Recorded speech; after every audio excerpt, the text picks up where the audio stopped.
They say I'm dangerous, cause I broke all their cages. No, I won't sit and take it. No, no. They left me for dead, I guess I'll never learn. Every time I break, there's just more pain to burn. They'll never, never, never learn.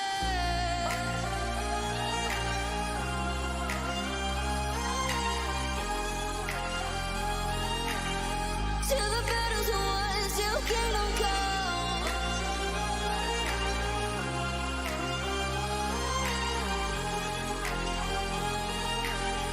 I'll never run. Best to give me your loyalty, cause I'm taking the world, you'll see. They'll be calling me, calling me. They'll be calling me royalty.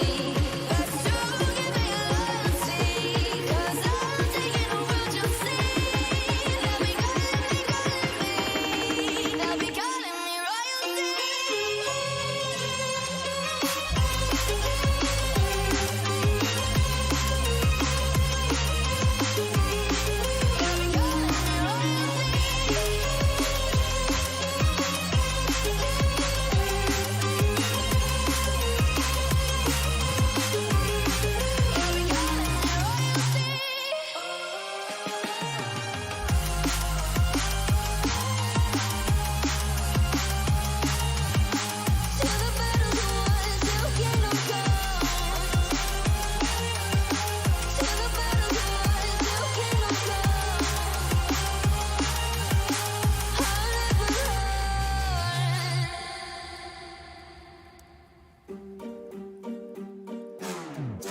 We gon' turn the crib into a club like Hennessy and Buddha screaming thug life. Get it, baby, you know I'm the plug, right? Fucking got a feeling that it's gonna be a long night. Whoa, everything I touch turn cold. Need no introduction cause they know Brit Mo, I hit the lotto, my motto. Roll up gelato and throttle a couple models staccato who fucking brought up the bottles. I'm gone ham, this ain't even luck, all planned. Y'all know who the fucks I am. Burning bucks, smoke bands. Always been the MO since the start of this. And now I'm on a mission like I'm Artemis. Hey, we gon' turn the crib into a club like Hennessy and Buddha screaming thug life. Get it, baby, you know I'm the plug, right? Fucking got a feeling that it's gonna be a long night.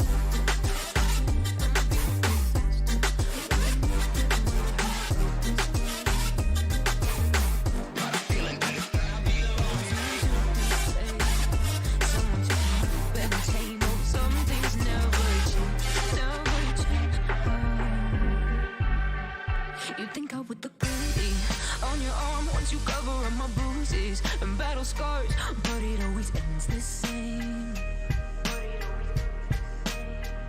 Can't bear the things I've had to face. Got you crying on your knees in pain. Oh, some things never change, never change. You'll break your back to make me feel again. Suffocate to make me breathe again. Lose your mind from endless pain.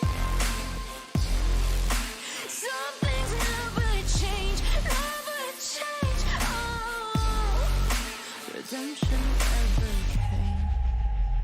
I stopped asking for forgiveness, cause you should know only fools tread where the angels fear to go, but you keep trying to get too close. Save myself by turning into stone. So save your judgment cause you just don't know. But some things never change, never change. Oh, they say I should feel guilty and change my ways, leaving crumpled bodies in my wake. Swear I didn't mean to make them break. Swear I didn't mean to make them break. But they're so delicate and so mundane, and they keep coming like a moth to flame. Oh, some things never change, never change. You'll break your back to make me feel again. Suffocate to make me breathe again. Lose your mind from endless pain. Some things never change, never change. Oh, redemption.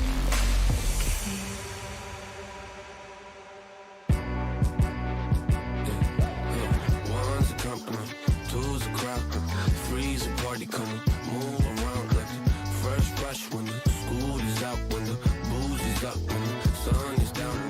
Enjoy the ride, get some pillows in the Chevy.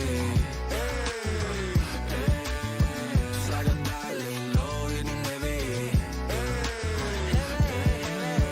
Take your time, let me know when you're ready. Couple months I've been messing with this steady. Open for plans tonight. Lost in the afterglow. Oh, girl, your love for me keeps calling me, so I'm calling you. Lord, give me love to find. I long for your company. Oh, girl, your love for me is a part of me, my biology. Yeah,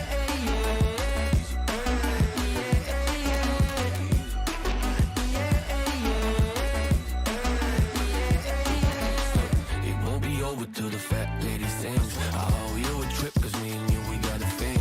My sunshine, I stay hair curly like a string. Just a big ol' ooh, smile, that's about all you gotta bring. So enjoy the ride, got some pillows in the Chevy. Slide or die, lay low, hitting heavy. Take your time, let me know when you're ready. Couple months I've been messing with this steady. Open for plans tonight. Lost in the afterglow. Oh, girl, your love for me keeps calling me, so I'm calling you. Lord, give me love to find. I long for your company. Oh, girl, your love for me is a part of me, my biology.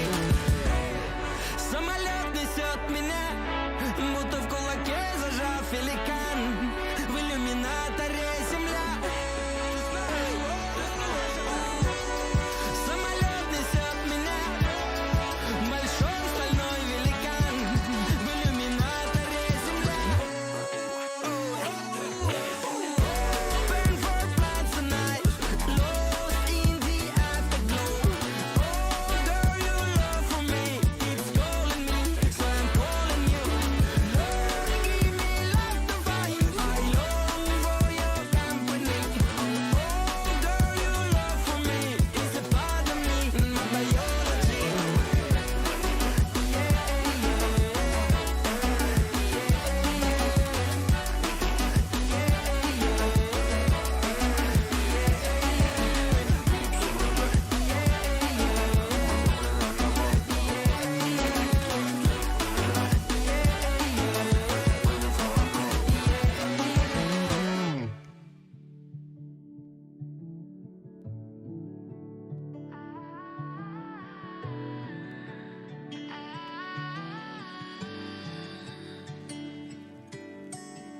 Day breaks and I'm burned by the morning light. I make the same mistake more than twice. Same song, but brand new dance. I wear out my third second chance. You take my breath and I can't get it back. Might be time for me to face the facts. The best me is with you, but I know I got a lot to prove. They think we're too damaged to fix, but we're just working through a little rust. They like to say we're just young, but I know we won't give this up. Sometimes I lose my mind, and some days it's hard to find the reason why you stay by my side. You and I break our hearts open enough just to see if we'll put them back. No matter what they try, I'll stay by your side.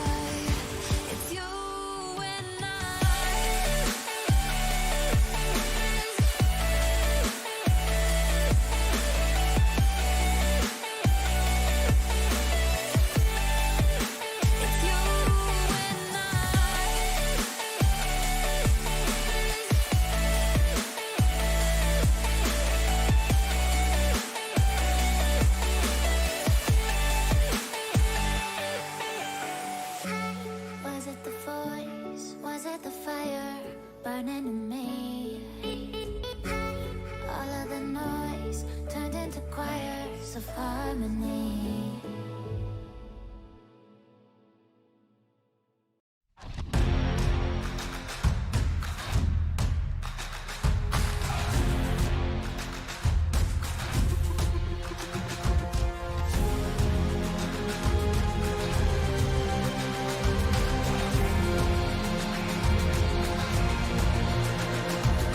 Find me in the corner of the room, not ready to resume, 'cause I can't take it.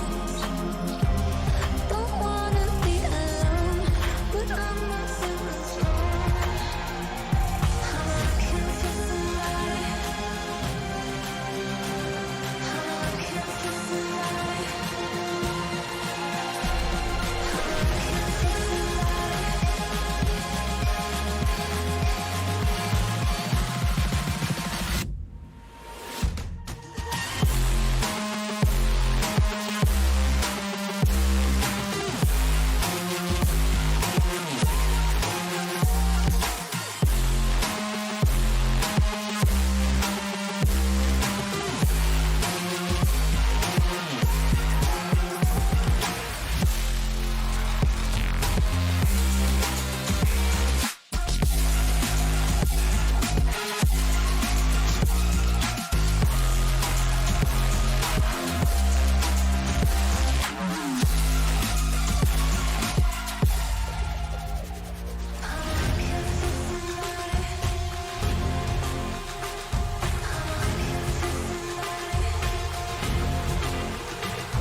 Open eye, feel the waves cut through me, hypnotized by the sounds I'm breathing in. Hold tight, chemicals collide.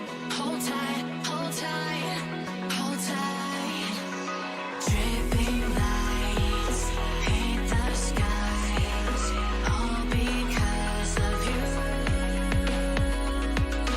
Dripping lights paint the skies, only you can make me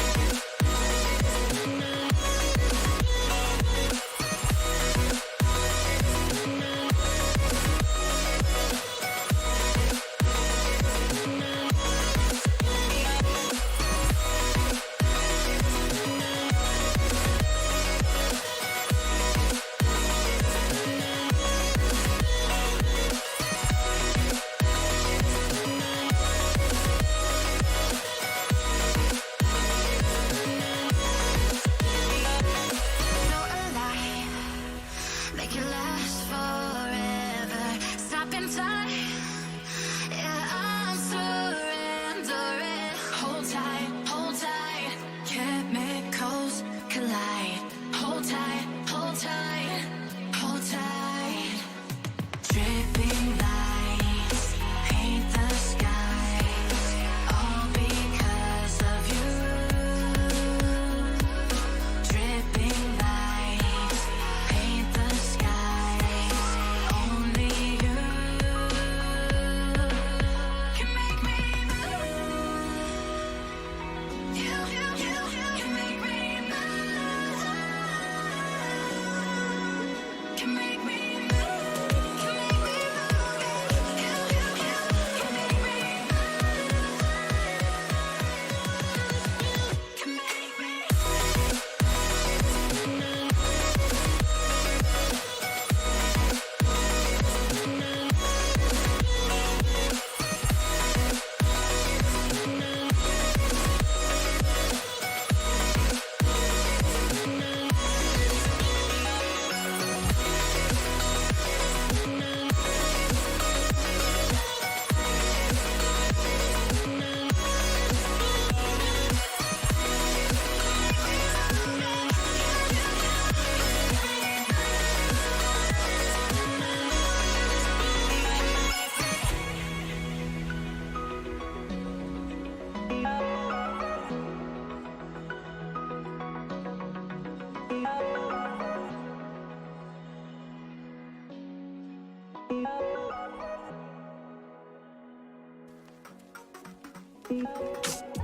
I've been getting out of bed these past few days.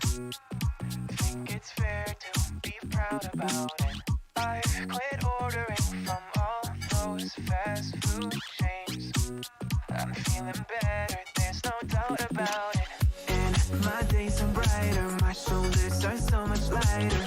Just for a moment there, I thought that there was nothing more to life. I thought about it, wrote a couple songs about it. Just for a moment there, I lost myself.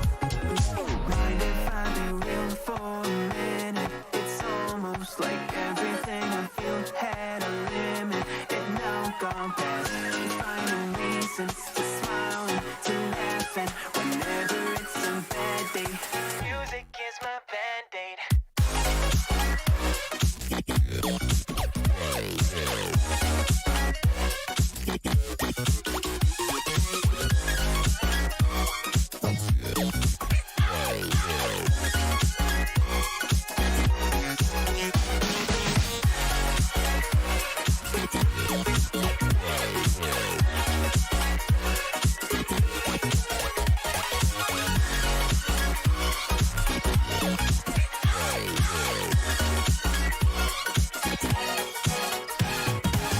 Here the other day I turned off all the lights. Spent an hour with my memories, and then I realized it's not all black and white. Like I was colorblind but mentally, yeah. now my days are brighter, just no longer feeling tight. I don't wear my PJs every day, 'cause I would rather be on site.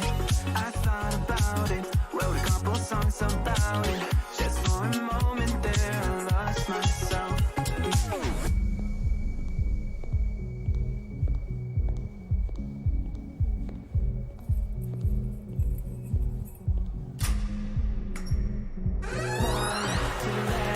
Whenever it's a bad day, music is my band.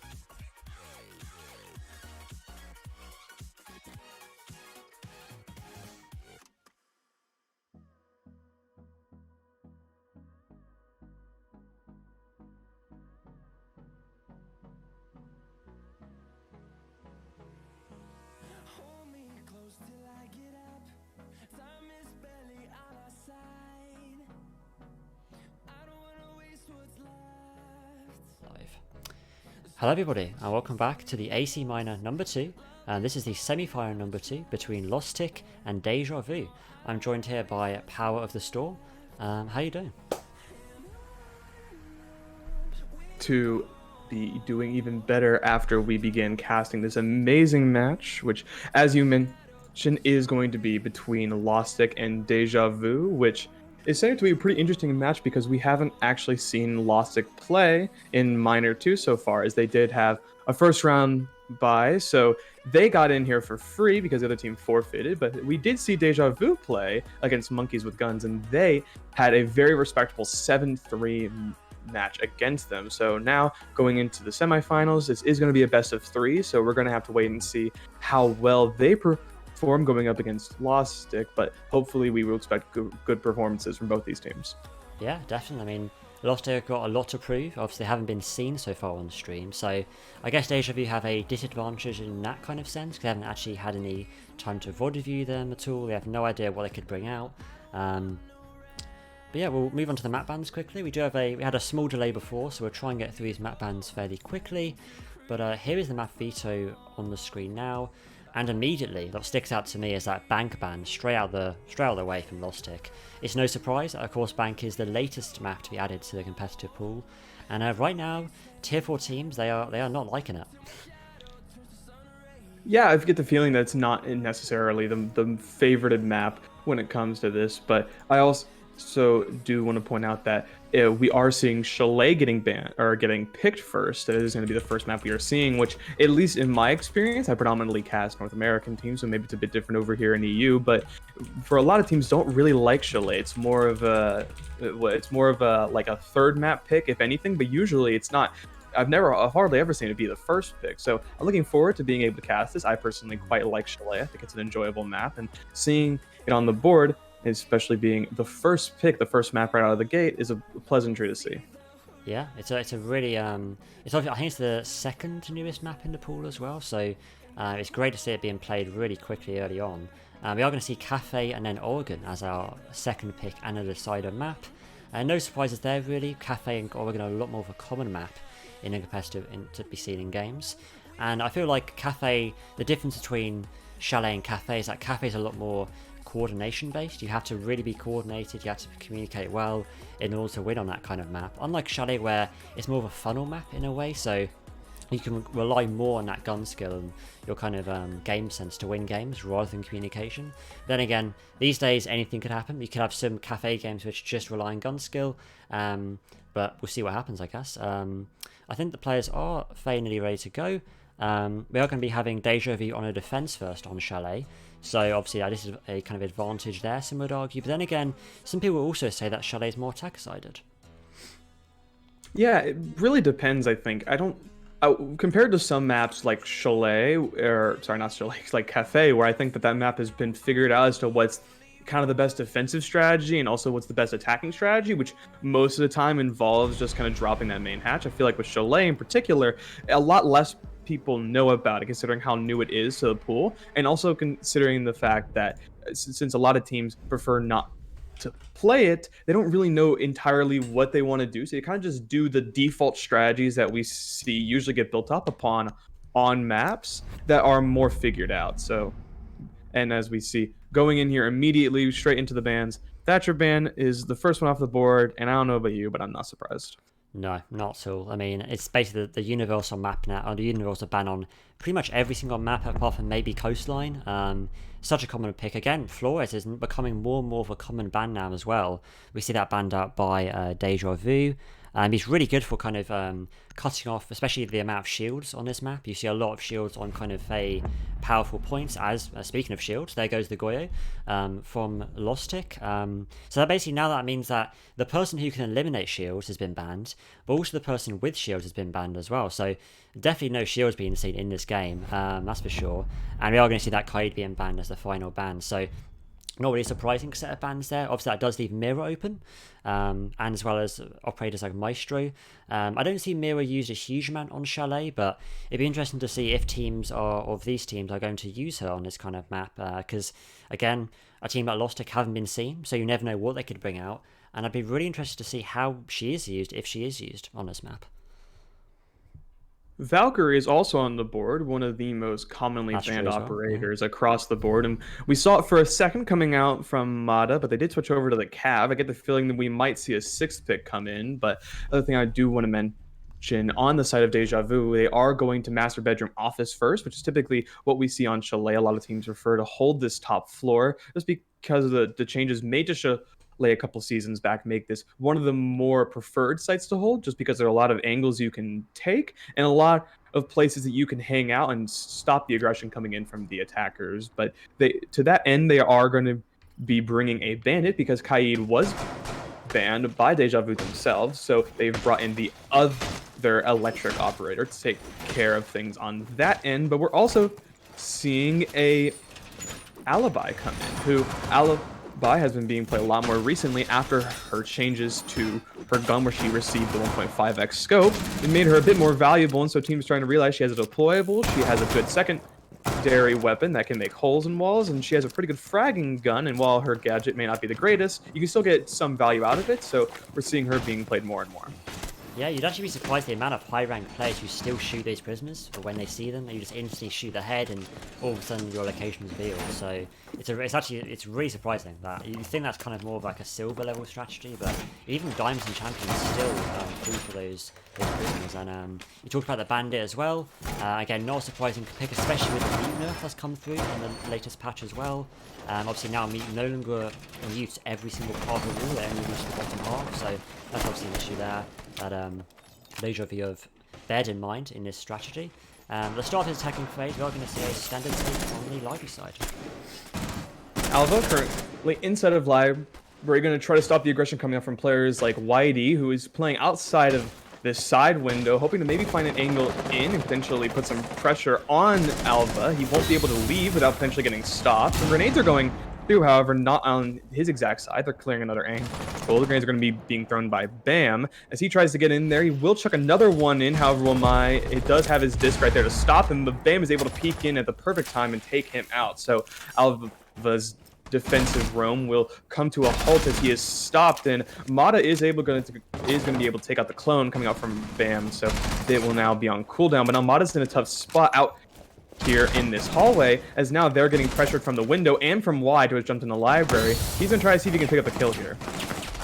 Yeah, it's going to be a really tight squeeze, especially with the amount. He looks very condensed right now inside of Live. He's had to smoke up that hallway to avoid being shot through the head holes, but now that it's forced the Valkyrie to drop down through into bar. But now it's giving away free library control to the attackers. But this Valkyrie is still roaming around the connector area now. She could do a lot of damage later on in the round if she's allowed to do a flank. But it looks like there is a lot of flank drones in place from the attackers. I see a lot of attackers on cameras right now, so that suggests that they are watching those flanks. And we obviously see the Jackal here watching this flank in person, and it looks like he might be able to catch out the Valkyrie here. He definitely knows she's coming, but looks the wrong way. Nearly gets taken out, but it looks like the Valkyrie is still safe down here inside of the bar. We are going to see probably gunfight happen right here. Wide is able to hit the headshot. Very nice work from him, taking out Deja Vu. The roamers for him are gone as Mata gets removed from the board there. Valkyrie cameras will still be in position to maybe cause some trouble to them, but so far Lostik have done an amazing job of being able to push in here. Wide will pick up another one, killing Bunta, removing the Aruni from the board and making it a bit more difficult for them to get any more value. But thankfully, Deja Vu finally get a kill on the board as NB is able to get the kill himself. A trade will come in as Bam and MB kill each other. Now it's all down to Lolly. Playing on this alibi we mentioned earlier is going to have to try to get 3 kills. The fuser starts going down. Whitey's holding an angle and will swing it, killing him right behind the piano. And a very clean round win there for Lostik. Yeah, really well played. A really good roam clear on below there. I mean, it was actually a really good pinch from both the Lion and the Jackal, pushing from the bar door and the main stairs. I feel like the Valkyrie could have done a lot more from her position. I feel like if she had flanked a little bit earlier, she might have had more threat to the attackers, because she kind of just sat down there inside a bar where she could easily get pinched from either side of the door. She'd have to start very vulnerable, and by the time she was trying to flank, she was already being hunted down by the Jackal. And when you have a Jackal on the board, roaming is infinitely harder, especially on a map like Chalet.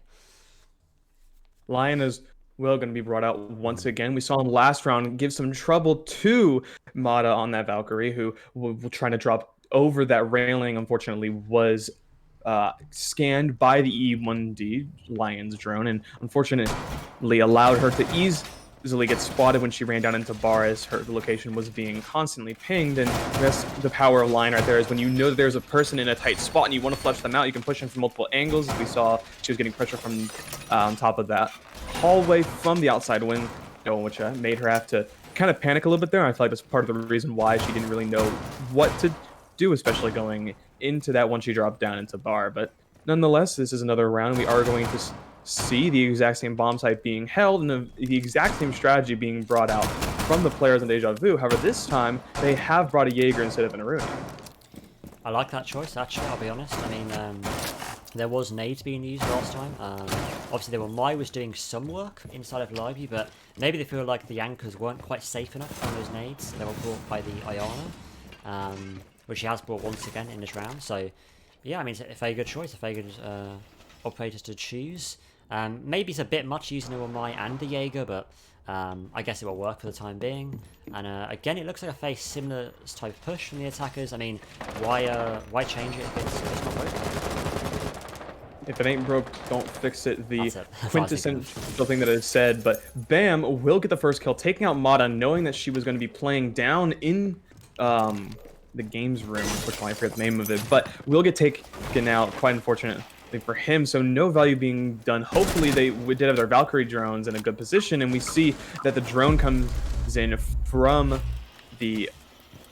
Excuse me, I'm forgetting the name of all the operators right now. We see that Alva actually has to rotate back to a different position as grenades are flying in, trying to pressure out Alva, who's playing once again in Library, getting a lot of shots, and Bam does spot him out and put some shots his way. Doesn't net a kill for him just a moment, and now he's kind of stuck in a corner. He's trying to have one of his teammates bail him out, but Painley will be there to help save him as he gets the kill onto Bunta, and Whitey will jump in and get the kill onto Alva. So once again, Lostik doing a very similar attack, and it's seeming to work out in their favor. Yeah, facing the result. I'm always surprised because they brought the exact same setup, the defenders, and last time didn't work, and it hasn't worked once again. And they're not really adapting to what they saw in the previous round. The Valkyrie was still playing around the bar side. The Mai was still in the exact same position. He died in the face similar way as well. No adaptations from the defenders, in my perspective. And again, we are seeing the bandit in the exact same position we saw at this stage last round. And so literally no changes from his defenders. We are seeing the bandit get a little bit aggressive now. This is a bit of a change on the bathroom window, and he will... Oh, that's a great Ayana. Nearly jumped straight through the drone. Or the Ayana drone, I should say. And now they're going to be left in a 1v4 situation, this bandit. While that was happening, Lolly did get killed once again. Andy so far has been putting in work for his team, but he will not be able to get any more as Hizaku will pick up the final frag, playing around that bomb, removing him from the match and giving Lostik another amazing round win. And well, so far Deja Vu have tried the same basic strategy twice in a row, and they weren't able to make any adjustments and come out on top. And now, or I'm hoping that Deja Vu potentially go a different bomb site at least, or bring operators that are significantly different from what they've done, and at least try to change it up. You know, you may have practiced what you did previously, but you need to change something, because just doing the same thing over and over again, you're almost certainly going to get the exact same results. So I'm hoping that we see something different here.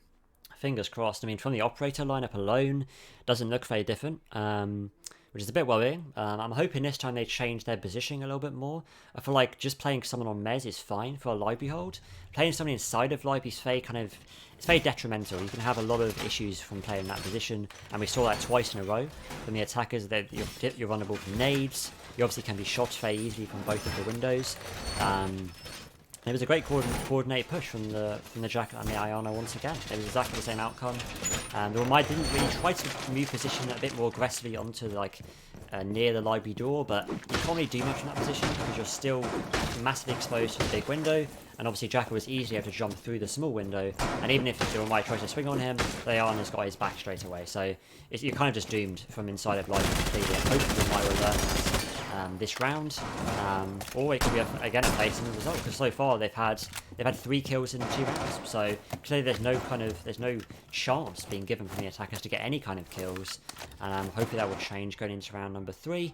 And what makes him even more worried is again the Mai's in the same position. Oh no. Well, he does rotate over into the hallway at least. We're going to be playing by that stairs, so he is changing things up slightly. But we do see Mata once again, this time a different Ranger is going to be downstairs, and they are getting pressured from the same window they got killed from last time. So, again, we're not seeing very many changes here, and they lose the gunfight to Hizaku, almost getting him, but unfortunately the headshot coming in at the very end there will take him off the board, and so now they have free reign to start pushing up this blue stairs and trying to see if they can get over to Library and pressure out Alva once again. So far, these three have done almost nothing in terms of their value, just kind of being a slight nuisance and getting killed pretty early on, and we see that happen again as Baum is able to get another kill onto Alva, taking him off the board, and we see that Bunta playing the exact same position will get Jackal scanned, so they know where he is, but he is just going to sit there and try holding an angle as Lally tries to see if maybe they can peek out from the Aruni gate and get something done, but unfortunately nothing will come of it, as now the wall starts getting open and things are just turning from bad to worse. Yeah, they're getting completely finished here. The defenders are stuck behind a Hawthorne, they're stuck inside a piano, and now this Aruni right here cannot move. She's completely pinned. She's trying to play a little bit aggro to equal the man count, but it's going to be incredibly difficult. This aggression from the Alibi might work if she can land her shots. There it is, there's the headshot onto Diana. In the meantime, another killer's coming through from one of the attackers, and it's now left the Alibi in a 1v4 situation. He takes out one, looking for the second on the piano door, but the peek is not quite coming through here from the Jack. He's playing it safe, waiting for the information to come through, but now the info is coming through from his team. He's going to try and get a peek onto the piano door. Meanwhile, there is pressure from his teammate of what looks like the ace from the K9 door, but no! Someone else gets peeked, and she eventually gets taken out by the Ash. Again, a really difficult position here. She was, again, crossfires from inside of the piano hallway from K9. A fairly difficult position. Not really much could be done there. I mean, the Alibi did well to win the gunfight, she did, but she wasn't really supported much by her teammates dying so early on. And again, no adaptations coming through. We are going to finally see a different bomb site. Hopefully this time, and it's basement as well, which is nice. We're very ready to see basement these days in Chalet. This is the first time in like ages I've seen basement being played in a comp game. Hopefully it will be a positive thing for Deja Vu. This might be something which would turn in their favour if this catches Lostik off guard. Deja Vu really sticking to their name, going to the same site and doing the exact same thing 3 rounds in a row, but they finally changed it up, like you mentioned. Wine Cellar and Snowmobile Garage used to be one of the most common sites to defend back before the rework, but now I feel like a lot of people prefer bar or kitchen over this. I hear a lot of people say this is actually the worst site to defend, but this goes to show how unique this map is, and the fact that not a lot of teams play it, and it's not that popular despite its rework, but no one really seems to think it's a bad rework. They just don't really enjoy playing it, which is quite interesting, and you can see a lot of people still debate to this day about what site is the best, but we're seeing a very similar strategy being brought out from Deja Vu as they had when they were holding off this, but this time we are going to see Mata on that Tachanka after his rework. He now is going to be a bit more viable as kind of like a smoke alternative, but a lot of people still prefer bringing smoke. So my question really becomes, what exactly do they hope to accomplish by bringing him compared to be bringing someone else? You do have his LMG that is very good at soft destruction, so that there is potential for that, but you have so many other operators that can do soft destruction as well, from Lal with that pistol to potentially just bringing impact nades. So I'm not entirely sure if that's the best strategy, but we'll have to see how well it works out for them. Yeah, I mean, Tachanka's a really underrated operator, I feel like, especially, you know, as you said, since his rework. Those firebolts, they kill people really, really quickly, much faster than a smoke would. My only concern is he's not very viable. I feel like he's so kind of, he's not very, hasn't much space to work with on his basement site, so hopefully that can be used to their advantage by the Deja Vu, or to Lostik, we'll see. We are going to see a Faye Solarium-based pusher from the attackers, taking full control of bedroom and office very, very quickly. And already, Faye, you know, this time the Jaeger's playing a lot more safe, already rotating off of his roam. And a Bandit, I believe, he's rotated back to site as well. So, or he's rotated now up the main stairs, but it's a lot more safe from the defenders, which is a great sign. It shows they're not playing as kind of aggressive as they were in previous rounds. But it has given them a lot of control very, very quickly, these attackers. Yeah, the goal of a defender, especially when that's roaming, is to just stall out the round, and getting a kill is mostly a bonus, but even still, we saw them get picked off so quickly that it wasn't really worth it. So I do agree with you. I'm glad that they have decided to back up a little bit and kind of give a lot of space, this second and first floor for the most part, to the players. But Bunta, going on a flank, will actually get spotted out by the Jackal. Jackal is extremely powerful. We've been seeing him banned more and more, especially recently, but he will unfortunately be on the board for Deja Vu, and because of that, it means that Bunta's flank no longer works. He rotates back down to Wine cellar, and we see a Lion Scan come out as they start getting aggressive, pushing down in this hallway over by the west main entrance. They're trying to get some pressure onto the players playing here, but they are playing extremely safe, and Lostik haven't been able to find any value peeking angles, and they're not really able to do anything. But Envy pushes up from the fireplace stairs, will get a kill on the Bam, who was watching through the floor, and will start to get the round in motion as Y starts trying to swing him again. Will find the head of Envy, getting the refrag for him, and tying things up 4-4. Yeah, great. It's a good bit of aggression there from Bandit. They should have immediately rotated back down. There's no need to push up there up to the stairs. In the meantime, another kill is going to come through from Painley inside of West Main onto the Jaeger. Going 0-4 right now with a Bunter. Not having a great game thus far. Now actually 30 seconds remaining on the clock. This is the slowest round thus far from the attackers, and it's getting even slower now as Alba gets his first kill on the board inside of Blue. The breach has been opened up in the meantime. The ace is outside the breach, gets the injure on Phil, and now it's left in a 3v2 situation for the attackers. An incredibly winnable situation, especially with the amount of pressure that's coming through from these main stairs. The Changa could do a lot of work with his firebolt if he is able to deny the plant. A great crossfire here on the first connector. There's pressure from the main, there's pressure from the breach, there's pressure from everywhere, and he's nothing he can do. He's getting pinched from just about every angle on the map.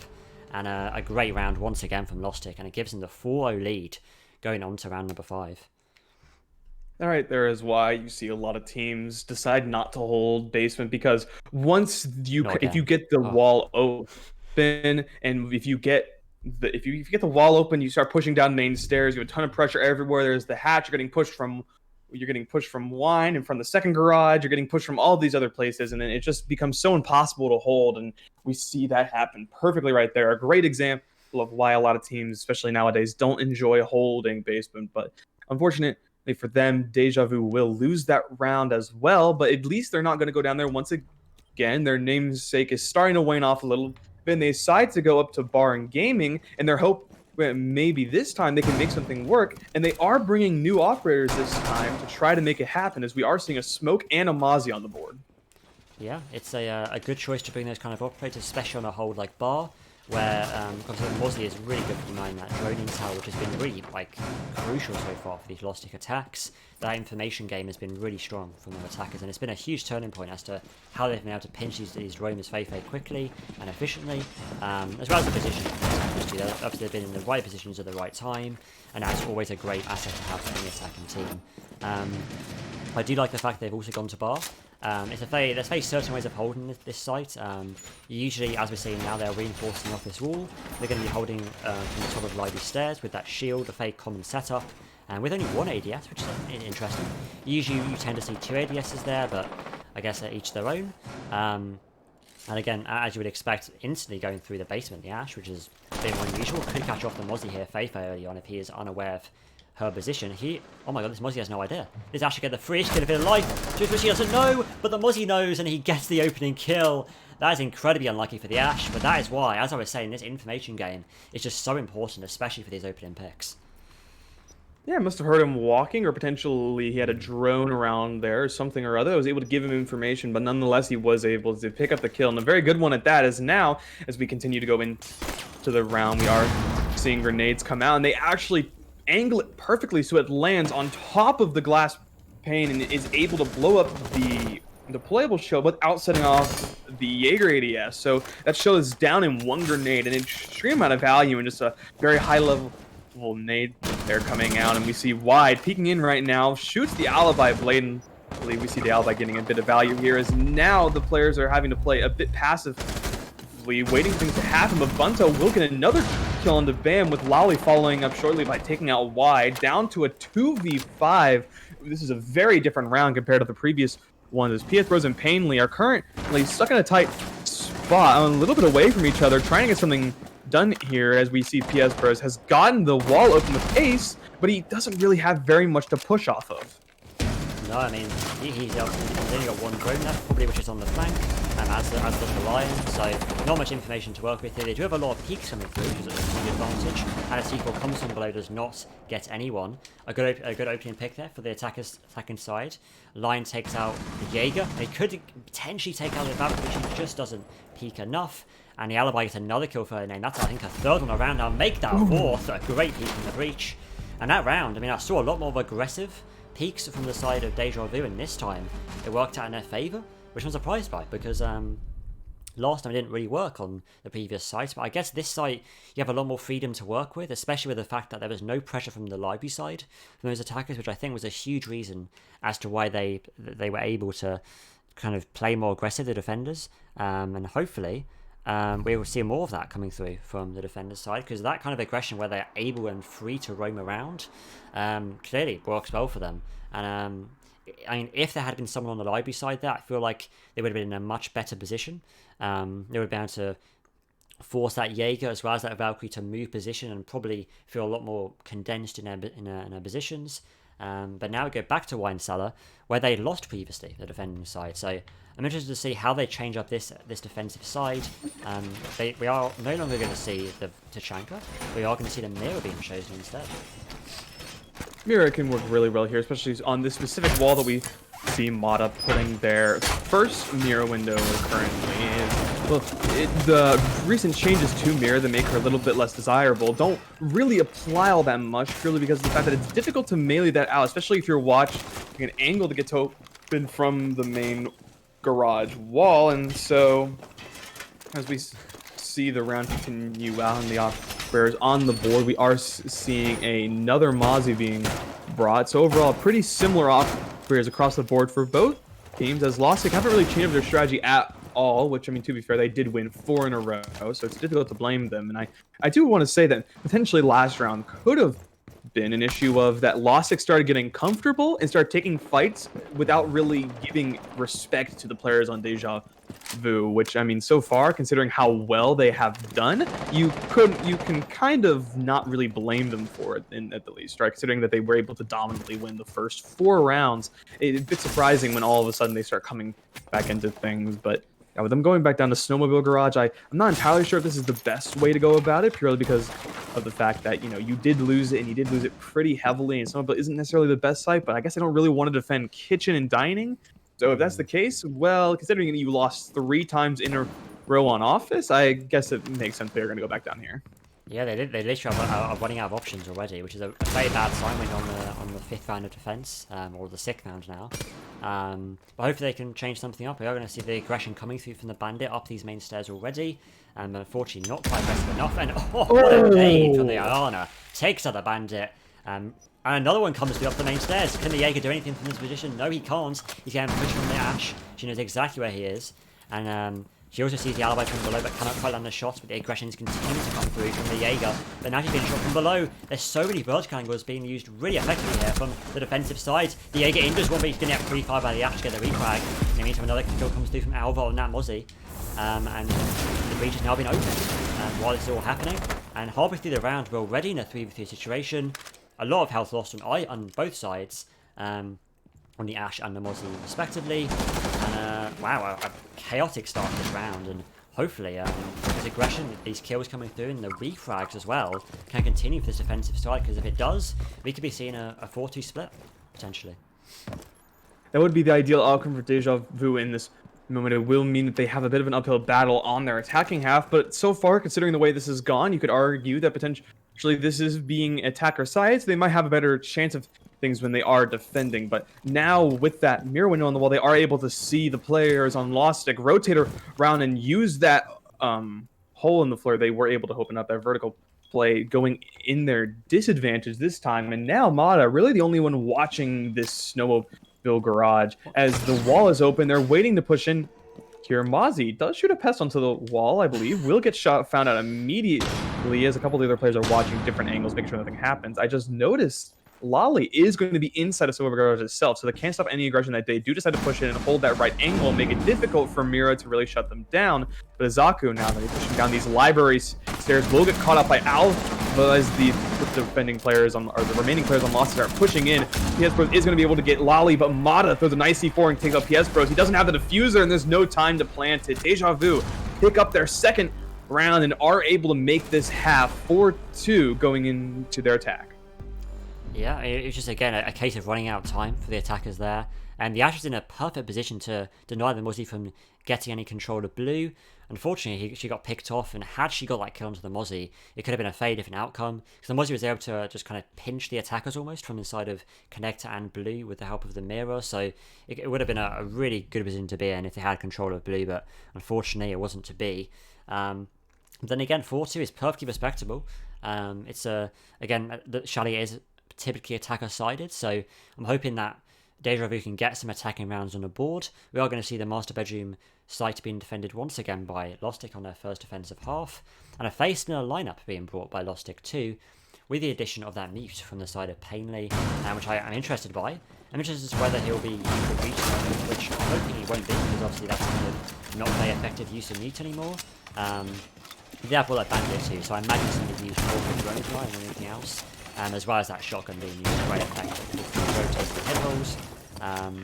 So yeah, so far it looks like a face in the setup, and hopefully not a similar outcome for Lostik. We're also seeing a very similar attacker lineup that we saw from Lostik on the side of Deja Vu. The only real difference being that instead of bringing an Iana, they are going to be bringing that Nomad for more anti-roamer, which I'm hoping will work out well in their favor, considering the fact that previously we did see that the roamers on Deja Vu weren't able to get a lot of value in the first couple of rounds, but towards the end they did really start picking it up. And I'm also hoping that we see that Lion have a bit more use. I feel like that on the side of Lost, when they were attacking, there wasn't much value gotten out of the Lion at all. I feel like there were very sparse cases where Lion was kind of worth bringing in that case, and I felt like it was, if they had used it, for example, when there was a lot of fighting happen with the Jaeger and the Bandit on that main stairs, they could have potentially resulted in a couple of kills going the way of Lostik on their attacking half. But unfortunately, they weren't able to use it, so we'll hopefully see some similar things happen from Deja Vu, or better things, I should say. But unfortunately, Whitey will be shutting that down immediately as Alva completely rushes in without a care in the world, and we'll get punished for it, as we are going to see Whitey pick up the first kill this half. Yeah, I mean, going in, there's a lack of information there on that Lion. I mean, he clearly had not droned out the area fully enough, and the Ashe, you saw running just immediately. She was very lucky not to get picked up herself. She was nearby Lucy and the Mozzie. Luckily, the Mozzie ran back, and it was only the Lucy to deal with in the top of the library. And she then pushed up, and again, just, you need more information. You need to drone out that area, especially those corners inside of the small library room. And, oh wow, aggression coming through again. But the Nomad you were speaking about coming in great use there, saving the Nomad's life, allowing her to take out the Bandit, making the defenders in a 4-4 situation now. But again, these sneaky corners, these sneaky positions from the side of Lostik are coming in really handy here. The Aruni's stuck in the bushes right now. More than likely going to catch up this Ashe, and she does a great pick there to make it a 4v3 situation now. She's going to make a peek onto the K9 window. Doesn't want to get too aggressive though. But again, great repack once again coming through from the Nomad. Another kill coming through from the Jackal. The Nomad takes out the flank from the main stairs, and the Jackal takes out the Aruni on those head holes inside of office. So, and now a very strong position, probably the strongest position we've seen them in thus far this game. And now with a minute to spare, they have to plan their execute, and I feel like it's going to probably come from this piano side. Seeing a lot of pings going out, so PS Bros is going to know where the attackers are coming from, or at least two of them. He will peek out and get a couple shots onto Lolly. A kill does not go his way, unfortunately, only bringing him down to half. He will decide to play a little bit more passively. Will not try to peek the angle. Actually, he will, as the breach is open. He's going to try to see if he can pick off one of the players peeking in. He will find their head, taking Lolly off the board. Nice angle being held there from him. And it will mean that now things are tied up 2-2. Mata going to be playing, looking inside this piano room, trying to see if he can find PS Bros, seeing if he gets a little bit aggressive. Unfortunately, he's playing behind this desk. Will not be taking things too crazy, as now we're seeing NB rotate over to the side. He will be able to find PS Bros, shooting him through the wall. It's all down to Painley now. Going to be using the SMG-11 and that Mossberg shotty. Hopefully, he'll be able to get something done. But he doesn't see Mata laying on the floor behind the piano. A cheeky little angle from him. He will take off the knees of the final player remaining on the side of Lost. Meaning that the first round of this half is going to go the way of Deja Vu. Yeah, a really solid start to the attacking half there from the side of Deja Vu. That Nomad was really handy on that flank. I mean, the Nomad would have also almost certainly been killed by that Bandit had the Bandit been able to flank. So yeah, not really surprised there. I'm hoping that that Nomad is used more usefully and continues to be used by his attackers, because the flanks are coming through thick and fast from these defenders from both sides, actually. There's a flank from the kitchen hallway and the main stairs in that round, so a lot of flanks coming through, trying to pick off these attackers coming from the first floor. But sadly, that Nomad is coming in clutch right there. I'm not sure we saw Lostik use Nomad at all in their attacking round, so it's definitely something to learn from there, Lostik. Maybe Nomad would have been a good ban rather than that Flores, but you never know. I mean, there are shields being used, so I guess the Flores would have been a useful operator to have unbanned as well. And then we go straight back to the master bedroom site, as you would expect. Lostik going to try this once again. They were in a pretty good position last time, but it was just that kind of those flanks had been taken out. If those flanks had been successful, it would have almost certainly been a Lostik round, but yeah, we'll hopefully be more careful this time, these roamers. You have to be careful when you're flanking that there is no air jab above your stairs, so there's no air jab next to you as you're walking past the stairway, because if there is, you're almost certainly destined for death.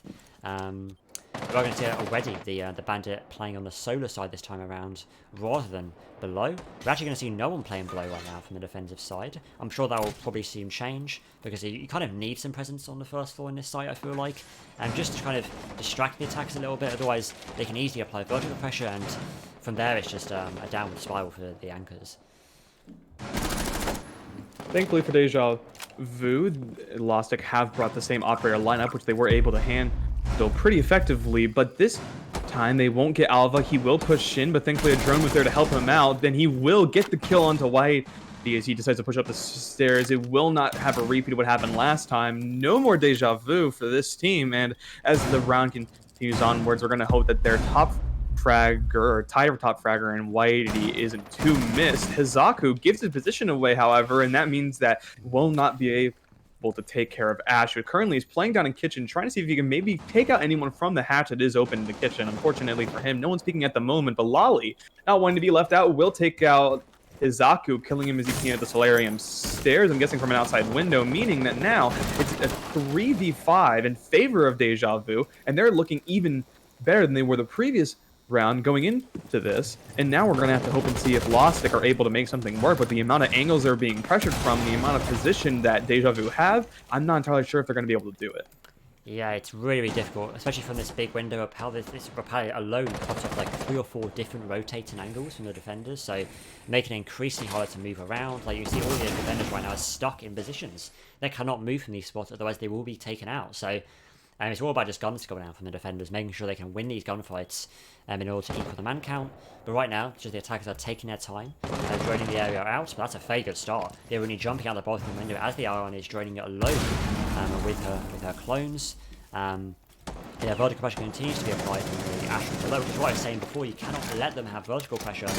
Right now, this... Oh my god, through the floorboards! The Jaeger's taken out, and that is what I mean. Vertical pressure is just so bad for the anchors, especially on this kind of map where there's 2 big rooms and there's not any space you can sit in until you're exposed.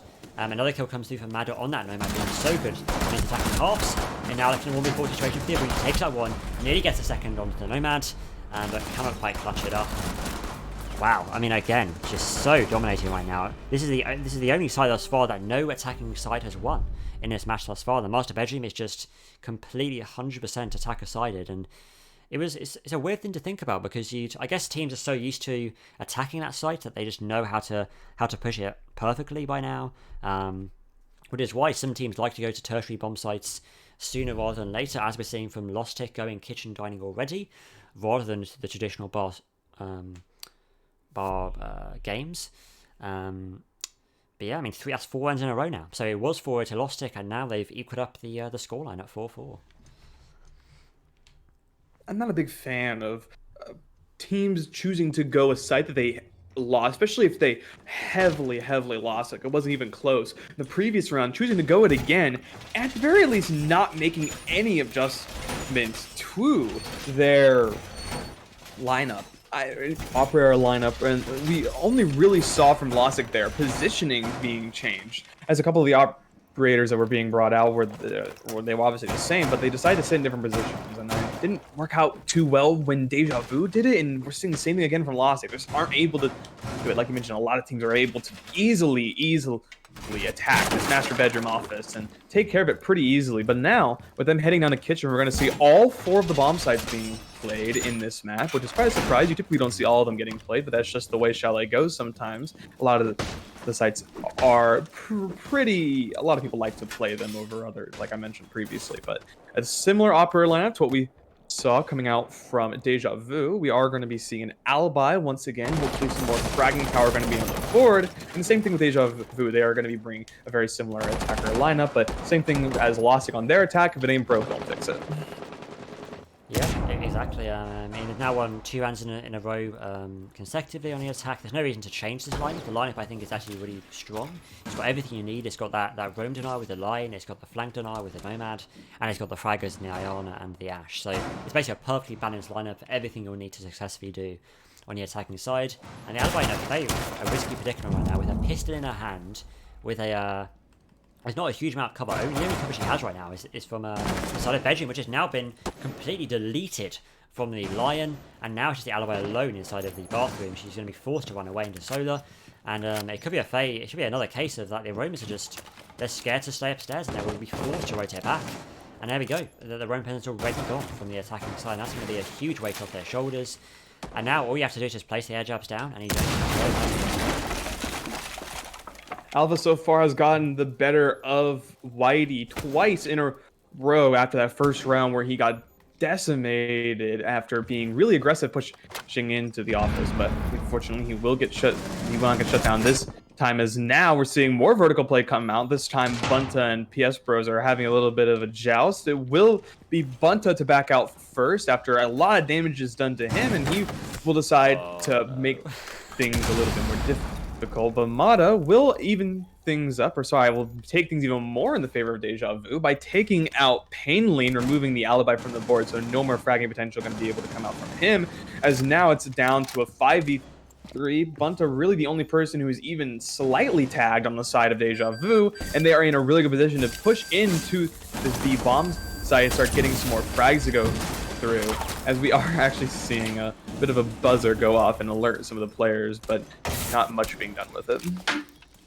Yeah, I mean, they can't really use this information right now because they're all so condensed in their positions. The smoke stuck inside of West Main, with one stuck inside of Trophy, but a C4 does come out from PS Bros on that Bandit, but again, an instant refire coming through from Iana, and it's now a 4v2 situation with the smoke forced to push out of West Main aggressively, but again, it's instantly taken off by the Nomad. Perfect coordination right now from this attacking side, and the Bandit is now completely stuck, pinned inside of West Main. Can he see the Planter's head? Not quite enough. And Nomad's going to push in with no information, get taken out by the Bandit, but an instant refire coming through from the Lion.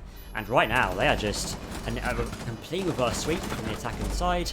4 rounds in a row, 2 rounds in a row, or 3 rounds now in a row on the attack specifically.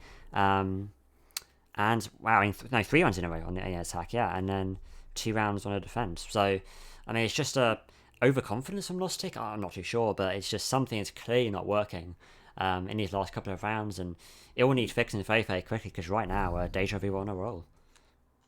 This is looking like it is potentially going to be won by Deja Vu, but we did see on Deja Vu's defense that they did lose the first 4, but were able to bring it back and get 2, and if that's the case, we could see this going to overtime if Lostik are able to make the same adjustment around the same time that Deja Vu was, or potentially Deja Vu start getting comfortable. But it is kind of the thing there, is that when you are defending first, you kind of want to do as much as you can on these attacker-sided maps, just get a few rounds on the board, and then once you switch to your side, just start rolling as much as you can. And well, Lostik so far feeling the brunt of it, as we mentioned, Deja Vu winning 3 in a row. So if things play out the exact same way that it did on the last half, we're going to see Deja Vu win this one and then Lostik bring it back to tie it up. But we'll have to wait and see if that does end up happening, as Lostik are going to once again go down to bar in games, and they are going to be bringing out Valkyrie once again. We haven't seen her being played since the previous half, and Deja Vu decided to bring her out on their defense. And well, it is arguable how much value they got. They didn't decide to bring it every round, which I personally think is a bit of a bad situation. It's just, I think that Valkyrie is so powerful, the amount of utility you get from her is nearly unrivaled, but a lot of teams have her banned so often, they don't really know how to implement her into the lineup all that well. So they don't. It's similar to how like typically when Thatcher's unbanned, you hardly see him get played just because teams aren't used to playing him. So as this round continues onward and we see the attacking players on Deja Vu try to push in here, and they have a very similar line to what we have seen previously. I'm hoping they're going to be able to make the same strategic pushes that we've seen coming out from them.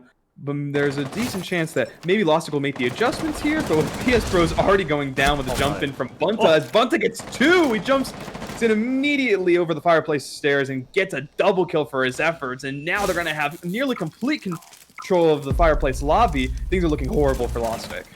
He's now deep inside, but a great crossfire and 3 consecutive kills in a row. It is a chaotic right now. Another one coming through from the Nomad inside of the kitchen hallway. And my god, we're not even a minute into the round, and there's 8 people dead in the lobby. Or 6 people, I should say. Wow, I mean, that rush through the main stairs window is actually a very common one on this bar gaming site. If you're not prepared for it, you can very easily catch off defending sides, and it happened very nearly there for the side of Lostik, but they were ready, and they had a great crossfire onto that bar door. I feel like if the Ashe had taken the chance to push in as soon as that Aruni gate was removed, then she could have maybe got an extra pick, but she's a little bit slow. She hesitated a little bit after that Aruni gate was eliminated. She wanted just to kind of make sure she had the information, but by that point, you've allowed the defenders to readjust, and they were easily able to get the frags where they needed to. And a minute and a half now, just under. And they're kind of stuck now, a little bit stalling out. They haven't actually gained any control of anything. They've just kind of, they've got control of first floor, I suppose, and they've got control of main lobby.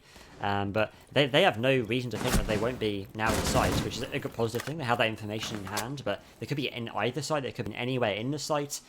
And with, there's still 1 drone on the Ayana, and still now drone work coming through from the Nomad. So good information being collected, but they are using a lot of time by doing this. And at some point, you've got to make a push, otherwise you will end up running out of time. Lostik are in a pretty good position to win this one out. We see the smoke grenade come out there, and as well, the Wamai has thrown out all of his disc, meaning that any frag grenades or flashbangs thrown in will get caught, eventually mean that they're in a bad position to be able to work with. And we see that may happen right there, as Mata is going to be able to take out Painley, but immediately gets Lolly gets picked off by Whitey as he pushes out. So now it's down to a 1v1. Mata versus Whitey as we hear Mata start to defuse. Whitey's going to start to get aggressive, but the fake is going to happen as Mata starts rotating, but he doesn't see him through the hole. He assumes he goes one way, and he doesn't. The clutch is going to be one out from Whitey, winning that 1v1, and meaning that finally, for the first time this half, Lostik are able to win a defensive round. I feel like that was mostly just a symptom of the operators left on the board, and the fact that when you're defending, you can just so easily sit and watch angles. You don't really have to do anything, right? Because it's the defender's or it's the attacker's job to plant a diffuser, whereas you could just kind of wait for them to get aggressive. And we saw that work perfectly there, where they were able to just whittle down their resources to the point that there was not much they could do to win out that round. Yeah, I mean, it was just a simple case of time wasting. Which we saw greatly done by those smoke canisters, and a great position taken by the Omai. I feel like I was just screaming there for the Nomad to ADS around that rotate. If she was ADS'd as she peaked that rotate, she could have very likely gotten the kill onto the Omai. He probably wouldn't have expected her to turn around that corner, so it could have been a whole different story had she been ADS'd. But players have a bad habit of just kind of face checking stuff without ADSing first, so they just kind of hope that no one's there, and in that position, the Mike literally could be anywhere, so you've got to make sure you're ADSing everything, checking every corner. And yeah, if that round had been won, it could be match point right now for Deja Vu.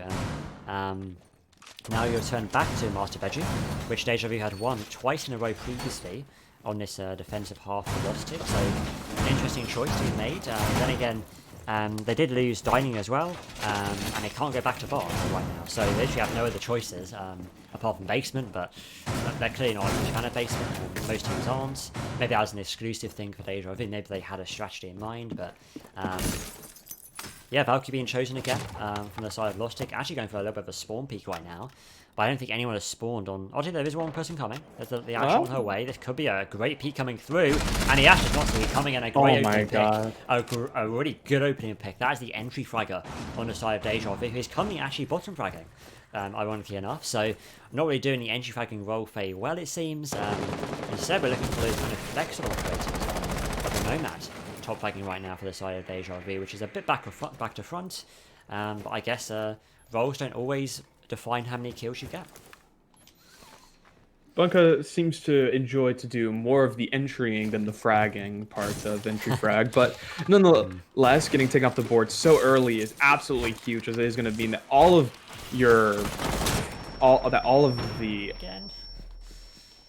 nades that you have are going to be removed, so you're not going to be able to get any value out of them. And while that was happening, we did see an amazing run out happen from Bam, who was able to jump out the window and take out Lolly. Alva should have been watching as he was right there on the roof. Unfortunately, it doesn't seem like he saw it, and will result in his teammate going down. No more value going to be gone out of him, and now it's down to a 3v5. Things are starting to turn for the better for Lostik, especially after that round.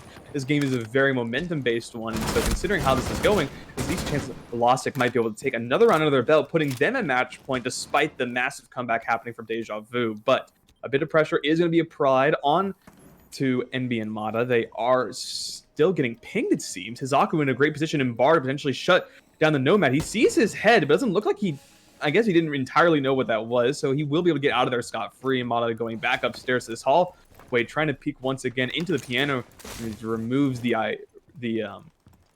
Aruni gate. But now things are starting to slow down a little bit. We're seeing these take things slowly, but Hizaku finally gets that kill he was looking for, taking out NBA from the window, and now things are looking dire for Deja Vu.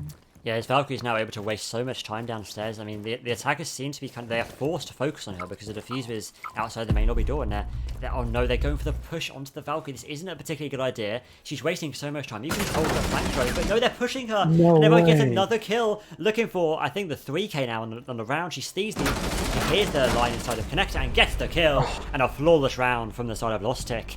And that Valkyrie right there was the savior of that round for the side of Lostik. I felt the attackers didn't really need to push her there. They could have just placed down flank drones and focused on the site. I feel like she'd already wasted so much time, and they only had a minute to play with. You don't need to push that Valkyrie there, and definitely a bad choice. But yeah, fingers crossed that that cannot happen, because if that continues to happen from the Deja Vu side, then we could see a 7-5 victory right now from the side of Lostik, and hopefully it won't come to that. But at this stage, it's not looking very good. They've now lost 2 rounds in a row consecutively, and I'm also seeing repeated mistakes being made from the attacking side, such as that run out from Bam or outside the bathroom window.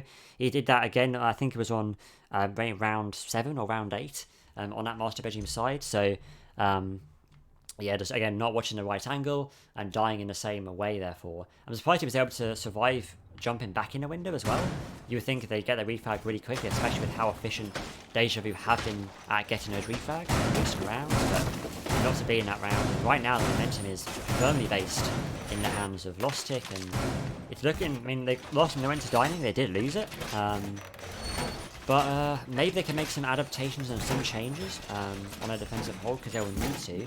So far it looks roughly the same kind of, never mind, that rotation has actually been reinforced this time around from the smoke, so no rotation being made in that connector. Instead just like head holes being made, not kind of default setup for like their strats. Maybe they thought that their strats just weren't the play on a specific site, as we saw last round, it was very successful. But another small peak going to come through from Widey here. This is on the big window as well, a very commonplace to spawn peek, but is he changing his mind? I can't quite tell. It looks like he might be, or maybe he's going to go for a late peek. No, he's playing it safe, as he probably should at this stage. I mean, he's 6-5 up, he has a lot to play for here, there's no real need to play aggro, and we're going to see a very quick push here from the line side of Live here, and already drones out that were my on top floor. In the meantime, the Ash or the Jackal, I should say, is going to try and jump in this master bedroom, this main stairs window, and try and do a quick push there. But no, he's forced to push away because of that presence from the Aruni. So yeah, again, now it's kind of the downtime in the round. They've started to drone out the areas of the map. They've started to take control of certain areas, and it's just a case now of just droning stuff out, communicating, and hopefully wasting a lot of time with defenders. But no, that is definitely, I guess, still wasting time, but he's also got a kill as well in the meantime, which makes it for a bad situation for the attackers. I don't think he actually had information that Maverick and bathroom. I think a drone went into bathroom at that stage, or if it did, it would have just gone in there. Wouldn't have had time to properly communicate with his teammates. So unfortunate there for the Maverick, and that's again a really powerful operator to get off the board. Not very commonly used on this kitchen site, but nevertheless a really good amount of utility on that Maverick, including those nades, of course. So that's a heavy loss early on for this attacking side. And now a minute and a half remains on the clock. They gain full control of top floor, and yeah, it's just, I guess, now again just another period of downtime for these attackers to try and gain control of below, pinch these anchors, and hopefully perform a great exit.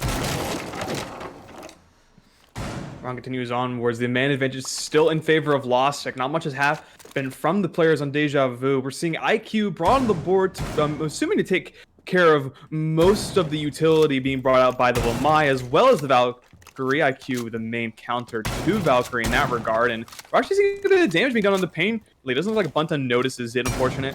He has a lot of damage will go onto him from the secondary shotgun that we're seeing out here, but no kill will go away. Will just be Painly does rotate over to these west main stairs and trying to stop anyone pushing down from Solarium. Unfortunately, they're taking a bit of time, and while that's happening, Bam will take out NB, but Lolly finally pushes down as Painly looks away. The timing there is so unfortunate. He will be able to take him out, and that now means that it is down to a 4v3 after that kill that happened. Alva getting a bit of damage onto his teammate, it seems. Quite unfortunate there for him that the crossfire did happen. You know, watch where you're shooting, unfortunately. But now, as we're seeing the round continue onwards, Lolly taking a gun fight will be able to pick up the kill as Benta and PS Pro get ones of their own, and now it's down to a 2v2. Bunta has got to push in and start playing Diffuser. He will start playing, but Hizaku coming in from behind is going to be able to get both the frags after Lolly got down. He will be able to save out the round, meaning that despite looking a bit bad on this half, thankfully for Lostik, they were able to win out this game 7-5.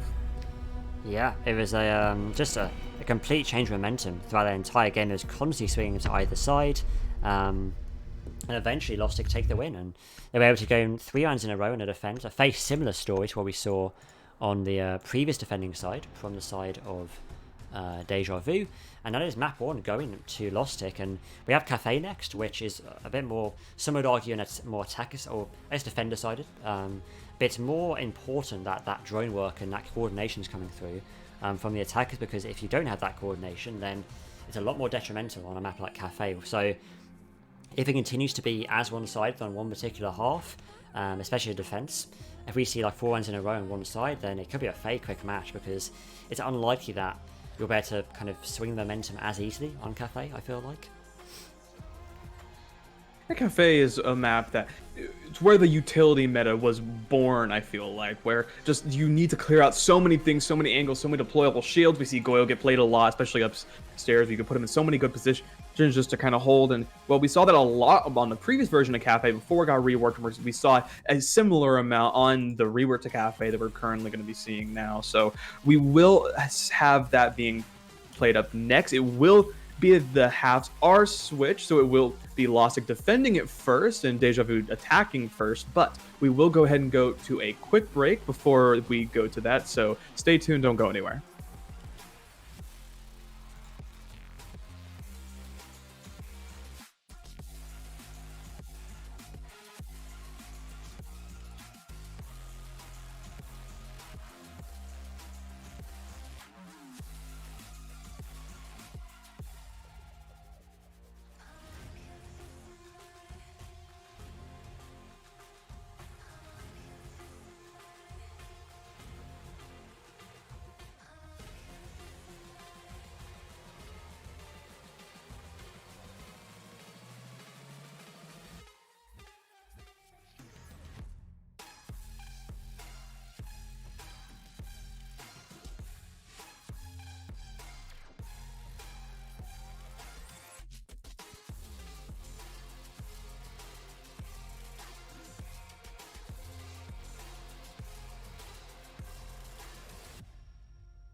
tight, hold tight, hold tight. Dripping lights paint the skies, all because of you. Dripping lights paint the skies, only you can make me move. You can make me move. Can make me move.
I've been getting out of bed these past few days.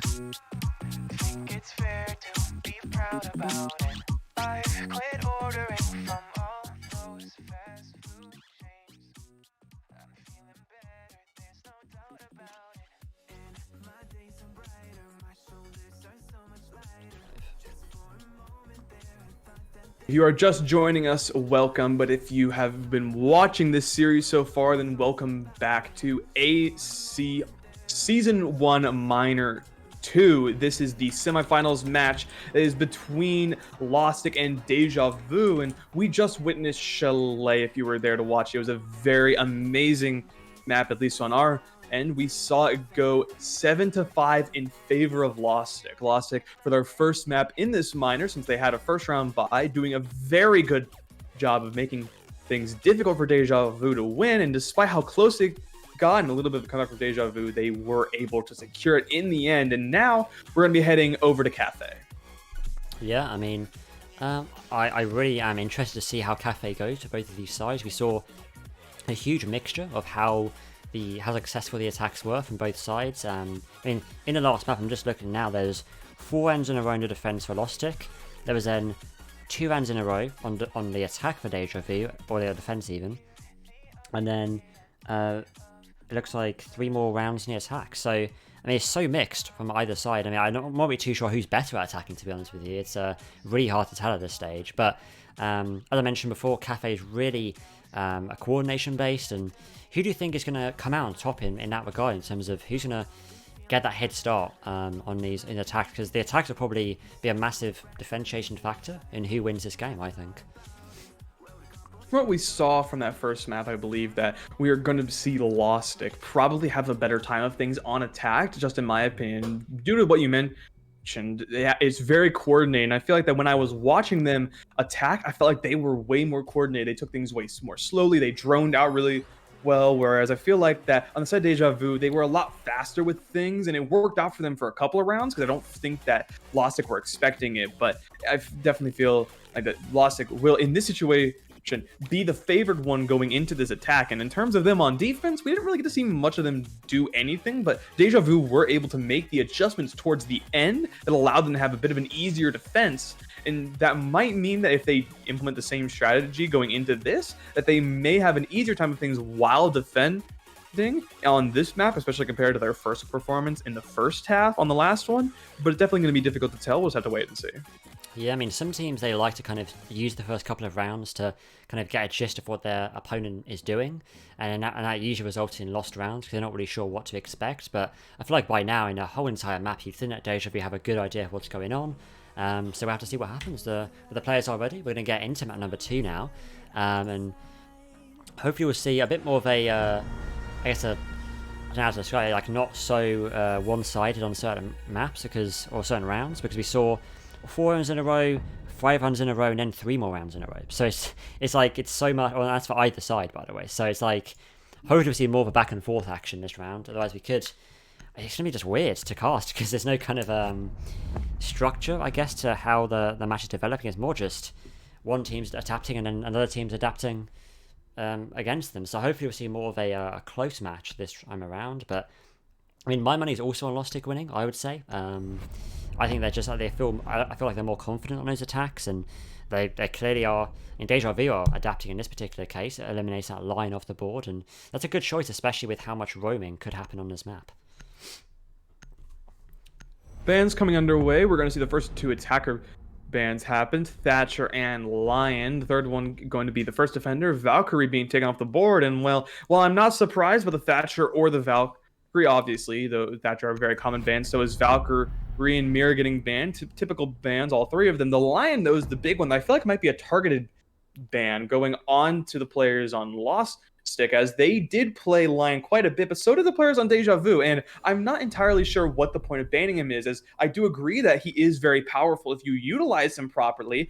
I also feel like that neither of those 2 teams really utilized him to his fullest potential a lot of the time. I hardly ever saw every round use all 3 of the scans, even if the Lion was alive for a while, which typically he wasn't, as it seemed like that the Lion for either side was kind of an entry, which is a bit of a curious thing to go about. You typically label him as support at the very least, but in any case, he is going to be banned, so we're not going to be seeing him on the board. Instead, we're going to be seeing another operator that was banned last map that we didn't get to see. Flores, and be picked up from Lolly, as Lostik on their first offensive round do choose to go upstairs to Bar and Cocktail.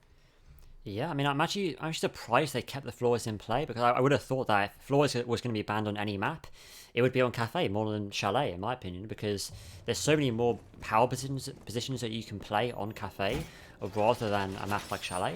Obviously, there's Pixel being the main one. There's also the positioning side so far, which we're going to see the Ella being set up here with the Ella shotgun in hand on PS Bros. This is such a common position now for these teams to play. I mean, they have usually 2 ADSs. And then just playing behind that shield, basically trying to waste as much time as possible. It's a very viable strategy, and using Flores can be just the #1 solution to that. And hopefully we'll see that being used by Lali, because if we do, then it could be a very quick end to Ella's life. And she's also going to be setting up those Grismont mines underneath the hatch. Very good for just like stopping people from dropping on her straight away. And even if they do, they'll be concussed. They'll be basically destined to die at that point. So a good setup here, and hopefully it works out for the Ella. I'll definitely have to wait and see if he is able to gain any value. That hatch is reinforced, so if he does get pressured out, he will not be able to just drop it and move down into the site. But for the moment, that may not be an issue. Depending on how things decide to go, we are going to see Wide currently sitting right here, waiting to throw a C4 out to potentially see if he can get a frag out onto one of the attackers as they decide to push in. But they haven't opened the site, or they haven't opened the hatch yet. We are going to see Ash is taking care of the other one, the new hatch that's going to happen first, and their pistol shots will go on to Wide. Unfortunately, he had his pistol.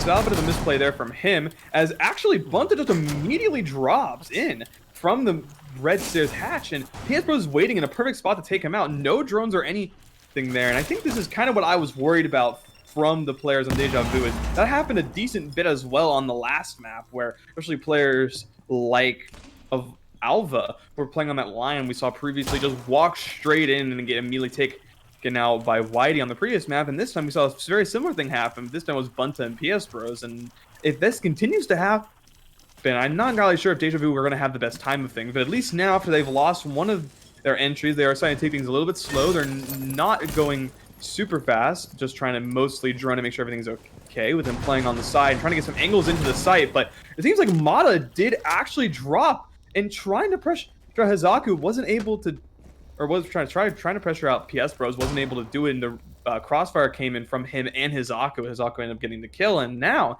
things are looking horrible over Deja Vu on this first round.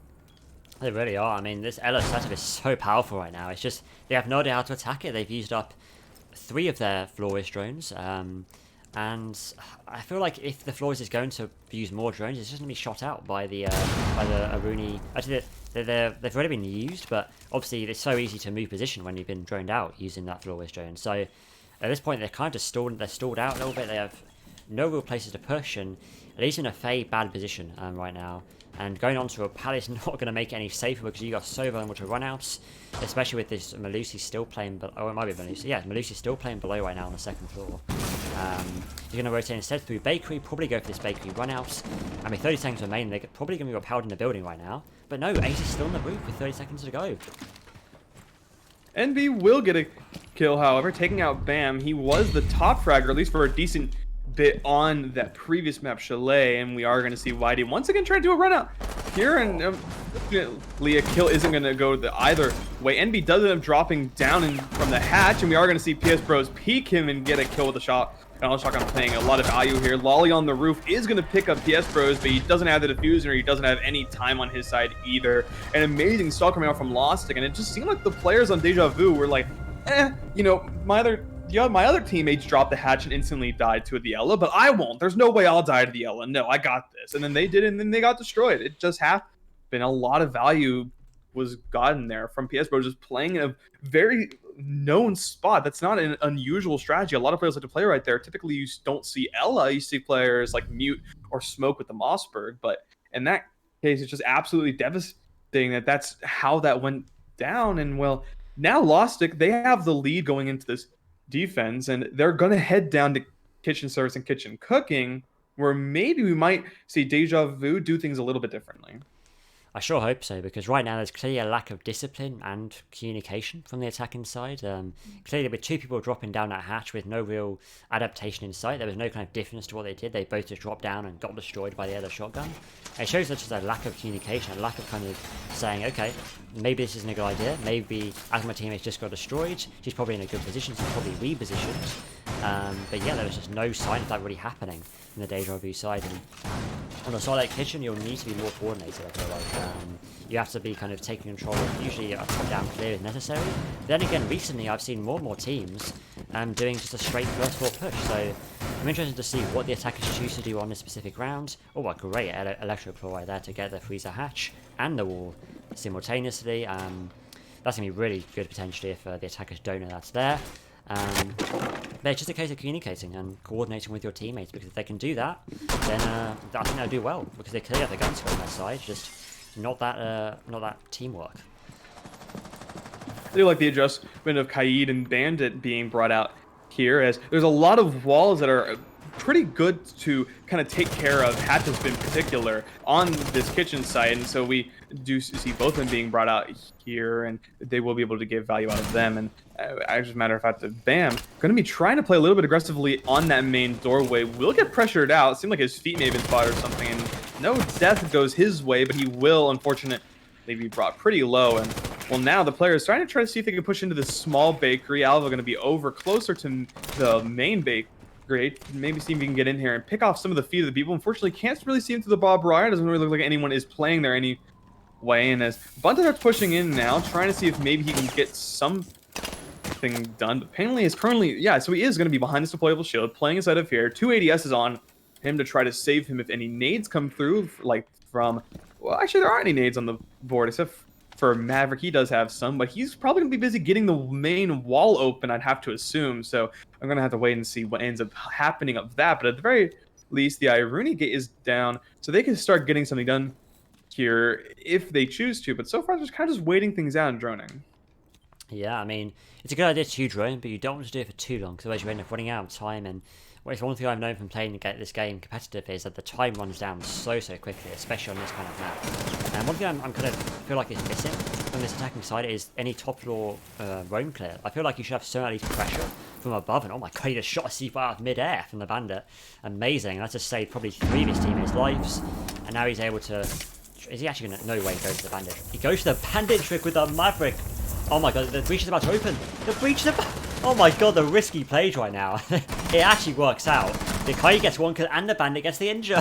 How has that just happened? I do not know. A bit of a foolish peek there from the smoke. I would argue that's not a great idea, especially with the utility that he brings. But now the Bandit tries to get a swing off. And no, he's stuck in his position and he has to challenge the gunfights, but gets an injure. How has that happened? Oh no. It's an absolute disaster right now. There's 2 injuries on the board, and they've both been now finished off by these defenders.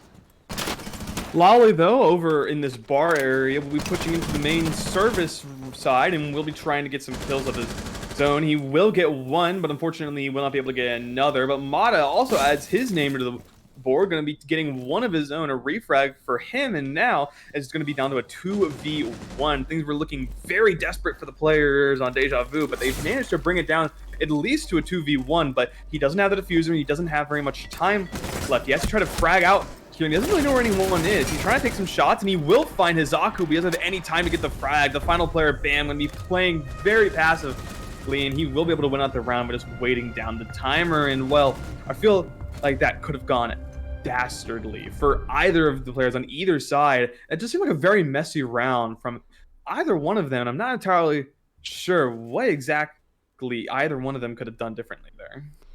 Yeah, I mean, it's so confusing to see why the bandit would try to still trick the wall when, I mean, if it's a thermite, then maybe I can kind of, or a Habana, I could kind of see why he would want to still trick on that wall.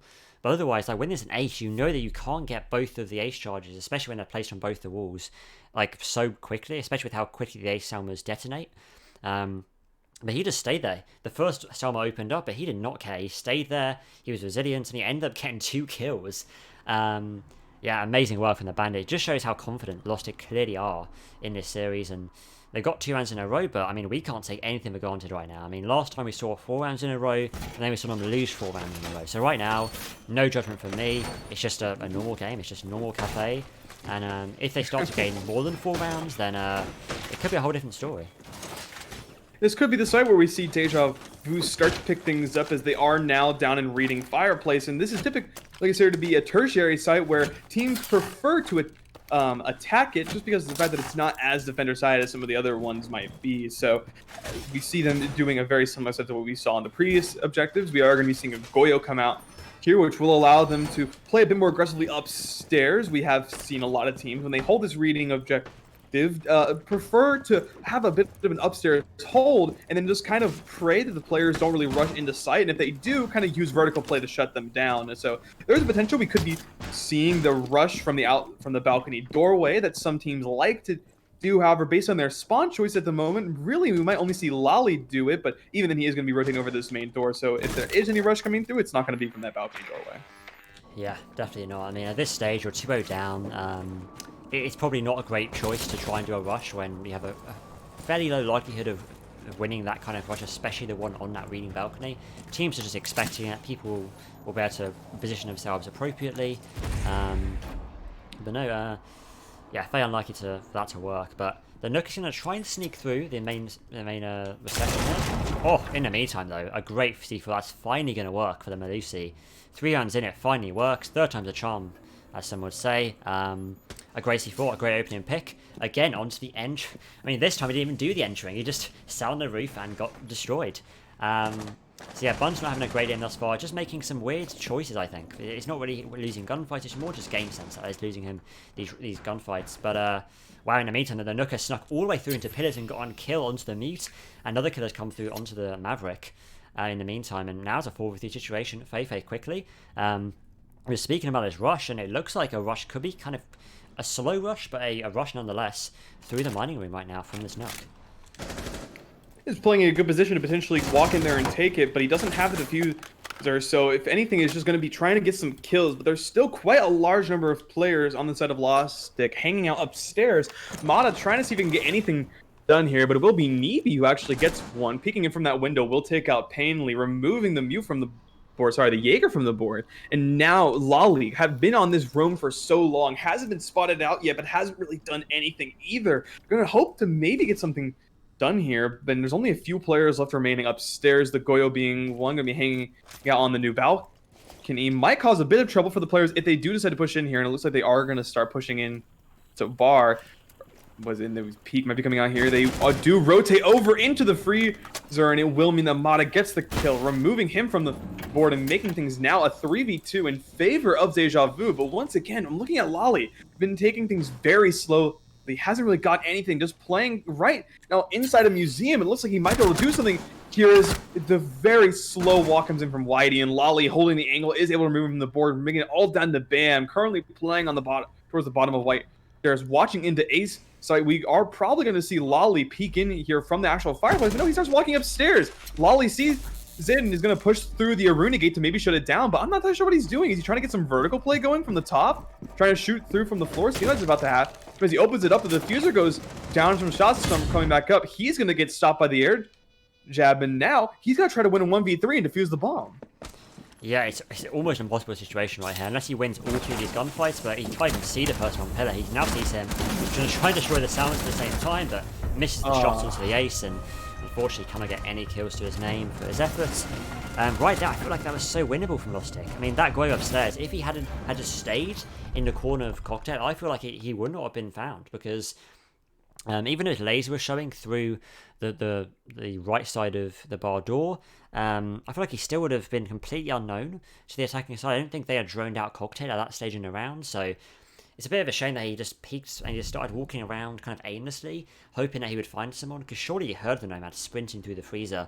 But again, and a Melusi too. I mean, the Melusi could have just stayed in sight at that point. She had no real reason to roam around into mining. Maybe she had no idea the Nook was there, but then again, just playing that aggressive that late on, there's just no need for it. And again, as you mentioned before, that is the one round that Deja Vu are probably going to get most likely on his attacking side, especially if, you know, Lostik are able to keep up this momentum that they've gained so far in this defensive half.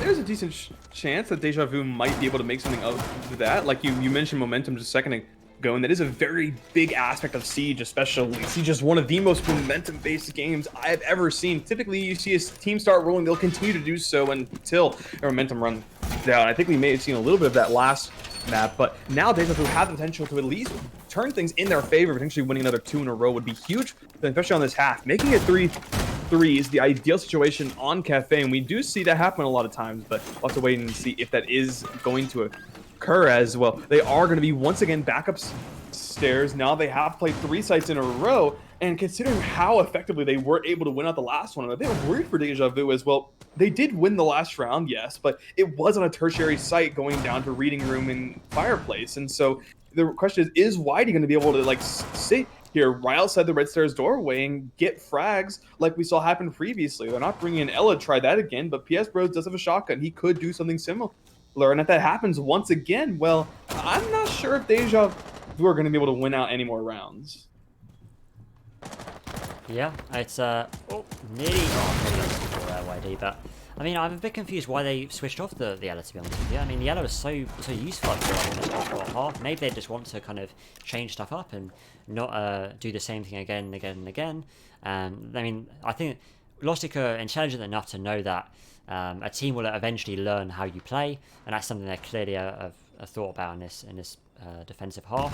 And there's a potential for a good kill here from the Jaeger who runs out of bakery, but no one right now is daring to go in that bedroom or that piano rappel, which you can't blame them for. It's such a dangerous position these days. You could maybe take out the Nomad, but it's now just a case of droning out, communicating, and hopefully clearing out this presence inside of piano, because right now there's 2 people inside of piano, this Aruni and the smoke behind the pillar, and both with great potential to do a lot of damage. This Aruni is actually prone behind the couch. He goes to run out in the meantime, but gets nothing. He just loses about 3/4 of his health, in fact, as a result. But not much presence gained so far, not much control gained, and just not much achieved thus far in this attacking half thus far from Deja Vu. Deja Vu are taking things a lot more slowly than we saw previously. The only real exception right now is Bunta finally drops down into Red Stairs. It is quickly joined by Nomad coming up from below. So now they have a bit of presence trying to push in here to the cigar shop, but currently we do see players in around piano and sitting around in the cigar lounge, and it will make things a bit difficult for them to push in here as they have to pressure them out. But thankfully Flores is on the board to get rid of those drones, but a kill will go the way of Bunta. Thankfully Whitey is there to get the refrag, but it is going to mean that they are down a player. PS Bros, though, will give them the advantage once again, as he will remove the head of Mada, taking him off the board and removing one of the players tied for top frag, and Whitey will get another one of his own, taking Alva off the board and removing the secondary hard breach, leaving it just down to Flores and Maverick to get things done. But the defenders are in such a good position. There's only 20 seconds left. We'll have to wait and see if they are able to do something here. Flashbangs coming. Now we are seeing the player push in, but Lolly will be able to... Oh, sorry, he will not be able to get the kills. Bam gets it. He gets another one as well, killing Envy from the hole he made. And, well, that just removes him from the board entirely. Nothing that can be done from them. And because of that, well, Lostik are going to be able to win another round on the top floor. Yeah, I mean, we talked about the attackers taking it more slowly. I think they took it a little bit too slowly that round. They gained control of Piano so late on because of this. They just didn't drone out any of Piano, not until like really late. They had this Aruni prone behind the couches for like a whole minute. And usually she should be droned out fairly quickly rather than having to wait and her just being able to sit there and waste a lot of time. And there's even someone on the piano window which could have actually taken her out and potentially wallbanked her had she been droned more quickly.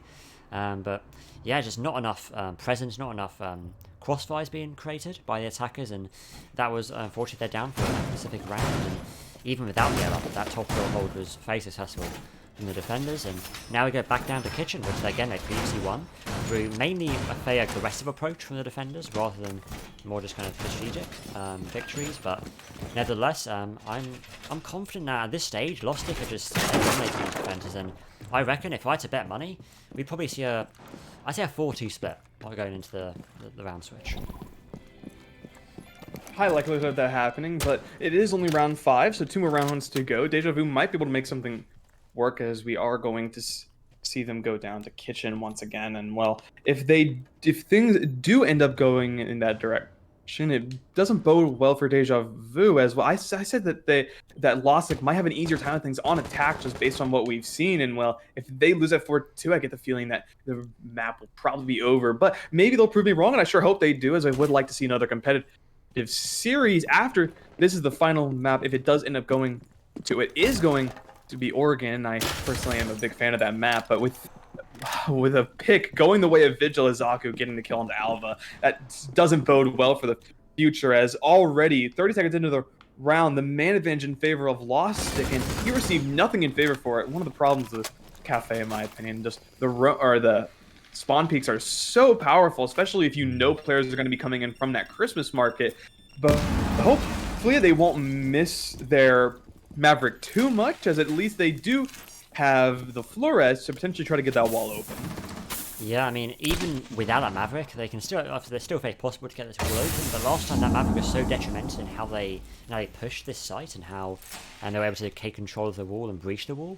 And oh, I don't like this. There's 3 people joining inside a bakery. This could be, oh my god, if someone had swung from prep there, that could have been very, very bad. But yeah, I mean, they can still do a lot of damage, and it just depends on how efficient this Flores drone is used by Lali. And it's very hard. I find it might be fairly hard to get that Flores drone all the way through prep and into kitchen without it being shot by either the smoke or the bandit. Which is why I think that Maverick is just so much more efficient at doing that. But yeah, it's just such a bad situation. And it gets even worse as there's a Jaeger playing a top brown and takes out the Iona, rushing straight through into mining. Again, Bun's being taken out by just positioning and not using his game sense well enough. And it looks like another kill comes through here, and it does. Here's a Chu takes out the Flores. Again, inside a mining room, no information, clearly no communication coming through either. And unfortunately, it's just not working out at all here from the attacking sides. And now a swing comes through from Prep, but doesn't quite get the kill. But a reflag does come out from the Nomad, and another reflag comes through from the Bandit, leaving now the Nomad in a 1v4 situation. And she takes out one, but now there's a minute remaining, and a lot of work to do with 45 seconds on the clock. And she just now tries to bait for kills, and she has one drone, which she could use, but that's all she has at this situation. She could peek the Vigil here on the red stairs, but no, she misses the Vigil. And it's not looking very positive here for the Nomad. Vigil gives away his position, so now Mata is going to rotate all the way over here. Very worried about peeking him again, trying to maybe see if he could find something else. A value and effort being attempted here from Mata. Unfortunately, not much is being done with it. Hizaku has a very good angle. If he does decide to push, he could get caught out. He hears some sliding on the floor, and he will shoot the feet, which causes Mata to run out, and an easy headshot kill from Hizaku, taking him off the board, and meaning that now, as the round continues on, it's 4-1. Lostik are looking to try to shut things down, but now they are going to that tertiary site once again. Reading Fireplace going to be the pick here, and well, last time we saw this barely go the way of Deja Vu, a 1v2, I believe, or potentially 1v3. I'm not entirely sure how it went, but even still, it was decently close. So there's a chance that Lostik might be able to make the adjustments necessary in this round to win it out, but there is a good chance that, like you predicted previously, Deju do take this and make it 4-2. Yeah, it's very, very likely. I mean, if a 5-1 split does happen, I feel like the map could be over within the next 10 to 15 minutes. It could be a very quick 7-1 win on Cafe, because Lostik just looks a lot more confident on their attacks. Then again, adaptations could be made. I mean, looking at just the scoreboards right now, it looks a bit more one-sided. Well, I guess kind of three-sided, I guess, on the side of Lostik. They have 3 people with 6 kills to their name, with the last 2 players, one of which is the Jaeger, only on 2 kills to his name, which is kind of very contradictory of what you usually would expect from a Jaeger, who's usually top fragging, doing all the kills. Whereas on Deja Vu, it's a bit more kind of balanced, I suppose, with 6-4-2-1-1. So, yeah, but what confuses me even more is not the amount of kills, it's more who's getting those kills. Yassi and Bunce are still going 1-5 right now on the Ash, and Lari's doing decent work at 4-3 right now. But it's a bit confusing who's meant to get the kills in these rounds. For example, the Malusi or the Goya, who you might see as support operators on a defensive side, have a 2 KD. So I'm not too sure what's going on with these roles. Maybe they've just like changed roles last minute, I don't know. But right now the frags are just completely in the wrong places. Bit of an interesting situation going on here, but we are going to nonetheless see Hizaku playing in by this garage door inside of or by White's stairs will end up backing out, so he will not play aggressively into the defenders or by the attacker that were holding that angle, and he will set to rotate back up White stairs and just wait for people to push into him. Unfortunately, he's just rotating all around the place. He's just trying to make things difficult for the defenders, or for the attackers, not entirely know where he is. And, well, that may result in things being okay for the future. But Wide, sitting in a very similar spot to what we've seen previously, trying to get a C4 kill. But it will be Lally who gets the first one, taking out PS Bros, removing the Goyo from the field. And, well, that might make things a little bit easier as it puts pressure onto the defenders, as now they have to rotate away from this cocktail lounge and over towards the bar side where they can get pressured out from the players that could potentially play from that red hatch. But there isn't really anyone over there, so currently they're just going to sit over there and wait for them to kind of put some pressure onto them. But they can't move any of the deployable shields as the Goyo isn't there, so they're mostly just waiting for aggression coming from Deja Vu. But they are currently just taking their time droning, trying to make sure they are able to get in here from these windows at least, and we finally see Alva get that top floor hatch open.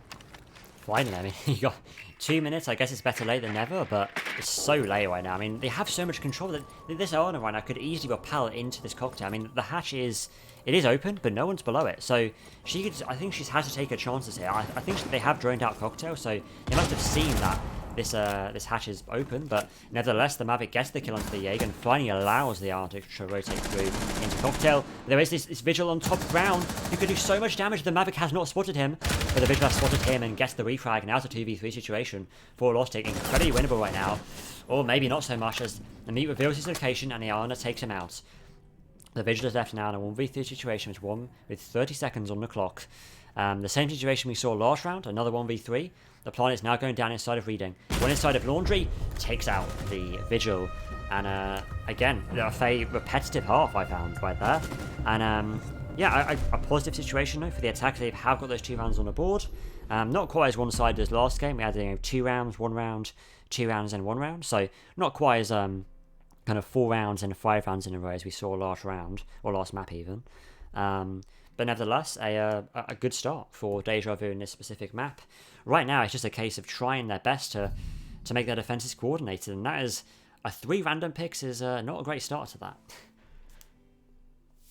Thankfully, the operators that do come out from them are pretty solid operators, at least in my opinion. We are going to see a Flores come out, potentially, which is a bit confusing considering the Twitch is on the board. You would expect a different operator to come up, but no, they are going to be bringing on a Flores, so definitely going to be able to take care of any of the deployables that get brought out from the defenders at least, and also potentially shut down any gadgets that come out with the Twitch. So a bit of a double whammy, at least on their utility, but we'll have to wait and see if that is effective with them, or if they're going to miss having operators like potentially Zofia and Ash that might be a little bit better for fragging, depending on how comfortable you feel with their guns. But with Deja Vu going this top floor, Bar and Cocktail being the main site chosen, which I'm not surprised by at all, the defenders are bringing a very similar load to what we saw them bring previously, where we are going to be seeing a Wamai and a Mute being brought, but as well as an Alibi, which we saw previously. Got a bit of value as the players on Lostik quite frequently shot at it, but also the fragging power of Lostik with that MX Storm definitely needs to be mentioned, and well, hopefully they will be able to get some value here. We are seeing the Tachanka come out once again. We saw it briefly previously, and it didn't really get too much value out of the fire grenade, stalling for a little bit of time, but well, again, we'll have to wait and see if it is able to continue going in the direction of Lostik, or if Deja Vu are not going to be able to start winning some more rounds here now that they have the defense on their side. Yeah, hopefully so. I mean, I feel like on this specific kind of map, Tachanka can be a lot more effective. Those fireboards have a much wide area to have effect, so definitely a possibility. And if it is used correctly, then it could be incredibly useful. He's already been using one of the canisters there on the drop of Skylight. A bit of a waste of a use, I would argue, because it's very unlikely anyone's going to be dropping that Skylight anytime soon. Nevertheless, may have been a mistake, who knows. In the meantime, though, that shield already going to be destroyed, or I guess I'm not sure there's even a shield there, but there is a person inside of Cocktail, which has now been reduced to about 90 HP, and that's going to be the Mute of NB. And now, again, it's just a very repetitive kind of half this. It's just, again, taking full control of the top floor, but it's a lot more quick and a lot more efficient from the side of Lostik this time around, compared to what we saw with Deja Vu in their second half. We are seeing them start to drop in through this red hatch. Bam going to be joining Whitey, and well, we are going to see a Flores drone joining them as he starts pushing in here, trying to potentially get rid of anybody sitting behind that shield that typically is being played over in the cigar lounge. But Bam, gonna get a kill on the Bunta, who just walks over to him. No more fire grenades going to be on the board for him, but thankfully for him, Alva is going to be downstairs waiting for them to push. He will be able to take out Bam, bringing it to a 4-4, but now wide in a difficult situation as he did shoot the Alibi, and now he's getting scanned. Quite a reverse situation for a Jackal, but now more Flores drones coming in. A lot of explosions happening. A lot of the players on Lostik are trying to do what they can with the positions that they have and trying to pressure them out, but for the moment nothing is happening as the Alibi playing behind that shield behind her clone, making things even more difficult for them as they don't want to push and potentially get shut down.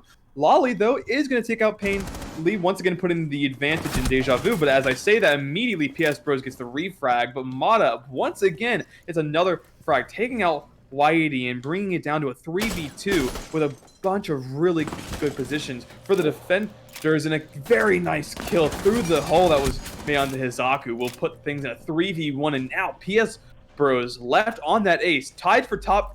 Is going to try to do a 1v3 to save out this round, but with 10 seconds left, he won't be able to do his Alva. It's a very nice kill, peeking in from the rotate that was made, from the balcony that was made, and taking his head clean off, and well, already a much better round coming out from Deja Vu. Yeah, a very strong showing there. It's the first time that we've seen a defender-sided win, or I guess the first attacking round in, I should say, for Deja Vu on that vast site. So, I mean, it's a very positive start, and it's just a question of whether they can keep this going, because right now it is in their favour. They've got 2 rounds in a row for the first time in this map, consecutively, and they are going to bring that clash. I think that may have been potentially a random pick. Oh no, they are going to keep it. Okay, fair enough. I mean, this could be super interesting. I've never seen a clash on kitchen before, I don't think. It's usually more commonly brought on the reading or bar sites to kind of hold the top floor, maybe piano or cigar, but no, it's just on kitchen. So unless they're planning on doing a top floor hold, I'm not too sure how effective this clash will actually be on this particular site. We could see a bit of aggression from the doorways into bakery and small bakery potentially, allowing for a bit of intel to be got, and also just to stall a bit of time, but there isn't a Maverick on the board either, so that means that they won't be able to take out the bottom of the reinforcements and shoot the feet of the Clash if he decides to play a little bit aggressive. The obviously prep room, we see that there is that doorway, and we might see her play right there. But like you mentioned, we'll have to wait and see. I personally have also not seen Clash played on this site previously, but I don't see Clash being played that much anyway. So, you know, it's definitely an interesting situation to be in. But as the round continues onwards, we are going to see them set up pretty heavily in bakery and small bakery. At least they are putting a couple of seemingly ADSs, and they are putting the bulletproof camera in there to get some angles down the hallway. And now, while the attacking team is going, we are seeing a buck come out, which makes me think that we are going to see some vertical play. And with them heading up to the top floor, it seems like that's going to be the case. And this might come back to bite them, as one of the main counters to Clash, or any shield operator really, is getting them from an angle that they can't really look away from.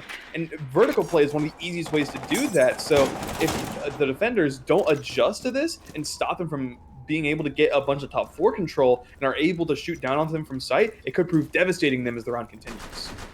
Definitely. As you say it though, Bunter just ran out the piano, ran out of bakery even, with a pistol in hand, takes out the Jackal, or takes out the, not Jackal, sorry, the Ace, and wow, that's a great opening pick for Bunter there. He's finally, I mean, he is quite an aggressive player. We've seen him be aggressive this entire series, but a bit, I mean, I guess that aggression worked out in the end.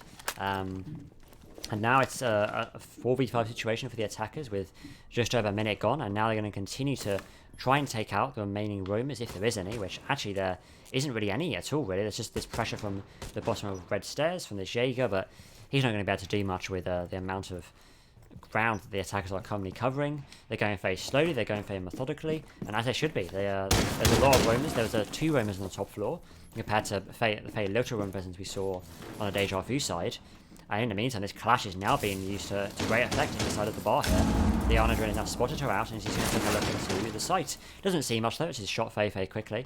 But now the pressure begins to be applied onto this Jackal. Let's see whether these nades can take out this Clash. The Ion's going to go for the nade, but it gets absolutely no health at all. And she doesn't realise that this Clash is repositioning, and oh no, don't turn your back, whatever you do. But again, this Clash is actually acting as a great distraction, because now the Egg's been able to swing around close and gets 2 kills for his efforts. And now it's a 1v5 for the Ayana, with a Clash and 4 of the enemies in front of her. It looks like the Jaeger's going to do a swing here, and he allows for the flawless round to take place for Deja Vu. And wow, that was honestly really well played from the side of Deja Vu. That Clash acted as a fantastic distraction from the side of that bar, and just wasted so much time. They were able to get the top floor with very little effort. Obviously, they did lose PS Bros because they didn't shoot the default cam, which is just like a horrible mistake to make. You got like just PSA. Even if you think maybe your teammate shot the drone, or even if your teammate usually shoots the default cam, just check it again. Like, because you better say it'll take a second, better safe than sorry, or else you might see what happened where Bunz was able to easily run out and remove the ace from the board, meaning that they had no choice but to push in through doorways. They couldn't get the walls open because they only brought 1 hard breach. And like I mentioned, they brought the buck to play vertical, but then they hardly utilized it. They got shut down a little bit, but it just seemed like it so easily went in the favor of the players on Deja Vu when they were defending, and they were able to just, like, they started pushing down the stairs, and when you're pushing downstairs, especially in the main lobby, you're just going to get read out so easy, especially if there's a Clash on the board that can just peek you without really having to worry too much. And that's entirely what we saw happen there. So a bit of a disappointing performance from Lostik, but now we are going to see Deja Vu are forced to go to reading Fireplace, and this is where Deja Vu on their attack were able to get their round wins. So now I'm looking at Lostik thinking, are they going to be able to do the same thing? Are they going to be able to effectively clear out these roamers and clear them from the top floor so they can push downstairs and attack the actual site? Or maybe we're going to see a rush. We haven't seen that so far, and it might be up Lostik's alley. If they are choosing to do so, it would be out of the blue for them. So I'm not entirely sure what's going to happen here, but this is hopefully the round where Lostik can start to get some more points on the board. Yeah, I sure hope so. I mean, right now that's 3 rounds in a row for Deja Vu, 2 of which have been on this defensive side. So this is the round for them to win. If they're going to win any round, this would be it right here.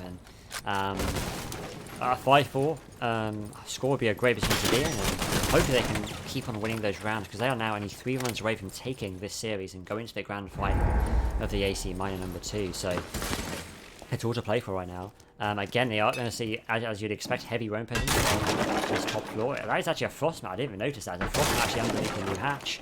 That could catch an enemy off guard potentially. And the Ana just currently is droning out using her clone and the cocktail side. I don't think she may not have actually seen this Jaeger, but in the meantime, another great kill comes through from the Mozzie of Mada, and that's a great early pick. And it's not a good early pick to the attackers though, as now they've run out of information very, very quick. They've lost a lot of drones as well. This Nomad who's currently inside of Piano has no drones already, and he's now very, very close to this Jaeger underneath the new hatch. He is now pushing into Cigar, but there's pressure from the Cigar, but finally he gets taken out by the Nomad, and the combined pressure there was allowed him to get the kill, and a great pinch. But there's still presence to deal with. There's still someone playing on top right. This is the Mozzie, who's very low HP, but is still resilient in staying on this top floor. But now it looks like with the help of Lali, they're just going to drop down back to site, I assume, and yeah, just play it safe, just waste time, and do as roamers are meant to do. Very good roam game there. A lot of times stalled, some kills gotten, a death unfortunately for Bun. So, but yes, the main point is stall time, and now the players are going to try to see if they can take care of any utilities still left on the board upstairs, and well, they are going to be doing so, but no one's there. A nade, kind of bad, as well, my disc was able to pick it up, and a lot of damage. Actually, only a little bit of damage is done onto Bam. So now since they have cleared the upstairs floor and they've established they can start to maybe get some vertical play going. The sledge still on the board to maybe take care of that, but there's so little time to work with that. I feel like they need to get something going right now if they do want to win this one out. But the defending team should be positioned to win this one. But oh no, Lala gets caught out by Hizaku. The vertical play coming in clutch there. They remove the Wamai from the board, but Alva, not wanting to be left out, is going to get the kill on the PS Bros. Removed the ace from the board, and another kill for him as he's able to take out Pain as he pushes down the stairs. Thankfully, Hizaku will be able to drop down from the balcony and get the kill on the Alva, and they start pushing in now. Bunch of damage being done, and they will get immediately fragged by NB, playing on that Frost, and he will stop the play from going down. And that, ladies and gentlemen, is how you do a hold-on reading and fireplace. Unfortunately, Lostik weren't able to on their defense, but Deja Vu, they seem to have it on lockdown. Yeah, I mean, it was mainly that presence from the Aruni in sort of pillars that was their downfall there in that half. I mean, she got 3 kills, I believe, from the side of pillars, and it was just, I think she may have snuck in like maybe the corner of pillars where usually a lot of like a rat corner inside of pillars, so that may have been where she was playing. I'm not too sure, but those 3 kills were so important in that round. She eventually got refragged, but by the time she did, she had already wasted the majority of the round, and there was only 15 seconds left for the attackers to make a push into the site. And it just wasn't enough time. The Iana tried to, for some reason, push through the Iana gate or the Aruni gate very, very quickly and then deep into the site as well. You'd think that she could just wait on the door and just not even push in, but instead she pushed all the way in, peeked the Frost, and the Frost ended up getting both of them in that round. So, I mean, we saw, I think, a similar story in the last round, actually, in the last map, where actually it went all the way to 5-5 in the end. But Lostik ended up taking the win nevertheless. So, it could be a very repetitive series, this one. The same, very similar scoreline. But it's going to have to be a strong performance from Lostik, because clearly Deja Vu are strong on these defensive halves on Cafe. As you would expect, it's a lot more of a defender side than that, compared to what you'd expect from a map like Chalet. So, yeah, I can't think who's going to win this one, because Deja Vu look strong, but in my opinion, Lostik look a little bit lost here on these attacks thus far. Hasn't been working out too well for them. Hopefully they will be able to make something happen if they want to keep this series competitive. Who knows? We did see on the previous half it go 4-5, I believe, and well, Lostik were able to bring it back, but a kill. PS Bros taking out Bunta, removing him from the small bakery is a very good start. Him getting the revenge from getting fragged the previous rounds, starting to get more kills on the board, and well, now they're really aggressively pushing upstairs. The hatch is being opened very quickly, and they're going to be peeking in from the sky, like try to get something done. But Alva holding a disgusting angle will remove Hizaku, and well, that's frag grenades and stop destruction gone for the defense, or for the attacking team. And Loliwa, another one as well, getting Bam, an advantage thoroughly gone. As so far, with only a minute down on the clock, Deja Vu have been able to pick up 2 very impactful frags, as well. Not only do they get frags, but they remove the frag grenades on this side of Lostik, meaning that they are not going to have that easy of a time removing those deployable shields or anything else that might stand in their way that would be very helpful to remove with frag grenades. And Wide going ahead and dropping down in through the hatch, trying to see if maybe he can get some scans on the Jackal. Won't be able to find anything for the moment as Painley is just trying to put some pressure in from this outside window, trying to maybe take care of all of those Wamidis, but so far nothing has really come of it. But Whitey, thankfully, will get a bit of value on his drop in, will be able to remove the head of NB, and now things might be able to start going in their favor as it's tied 3-3.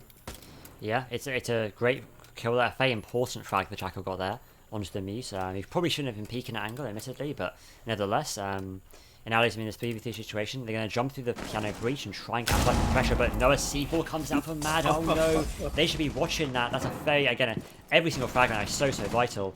And another frag comes through from the Alibi, and now it's left down to the Jackal, who has done great with us far this round, but it's not looking the right direction. And this could be it. We could be going to map number 3 potentially. It's now going to have to be 3 rounds in a row, or 2 rounds in a row, sorry, for the side of Lostik in order to come back. And they have won every single defensive round thus far on Cafe, and it was 4-2 at the start of this half, and it's now 6-4, and it's looking like we're going to Oregon. Lostik have been absolutely devastated on this half. They haven't won a round, which is absolutely crazy to think about, especially when they look so good on attack in the previous map. It just goes to show how, I guess, just how attacker side you see Chalet being usually. But now with things being more defender side, Deja Vu are showing their chops. They're able to get things done, and they were able to pick up 2 rounds on their attack, which is huge. It's paying dividends.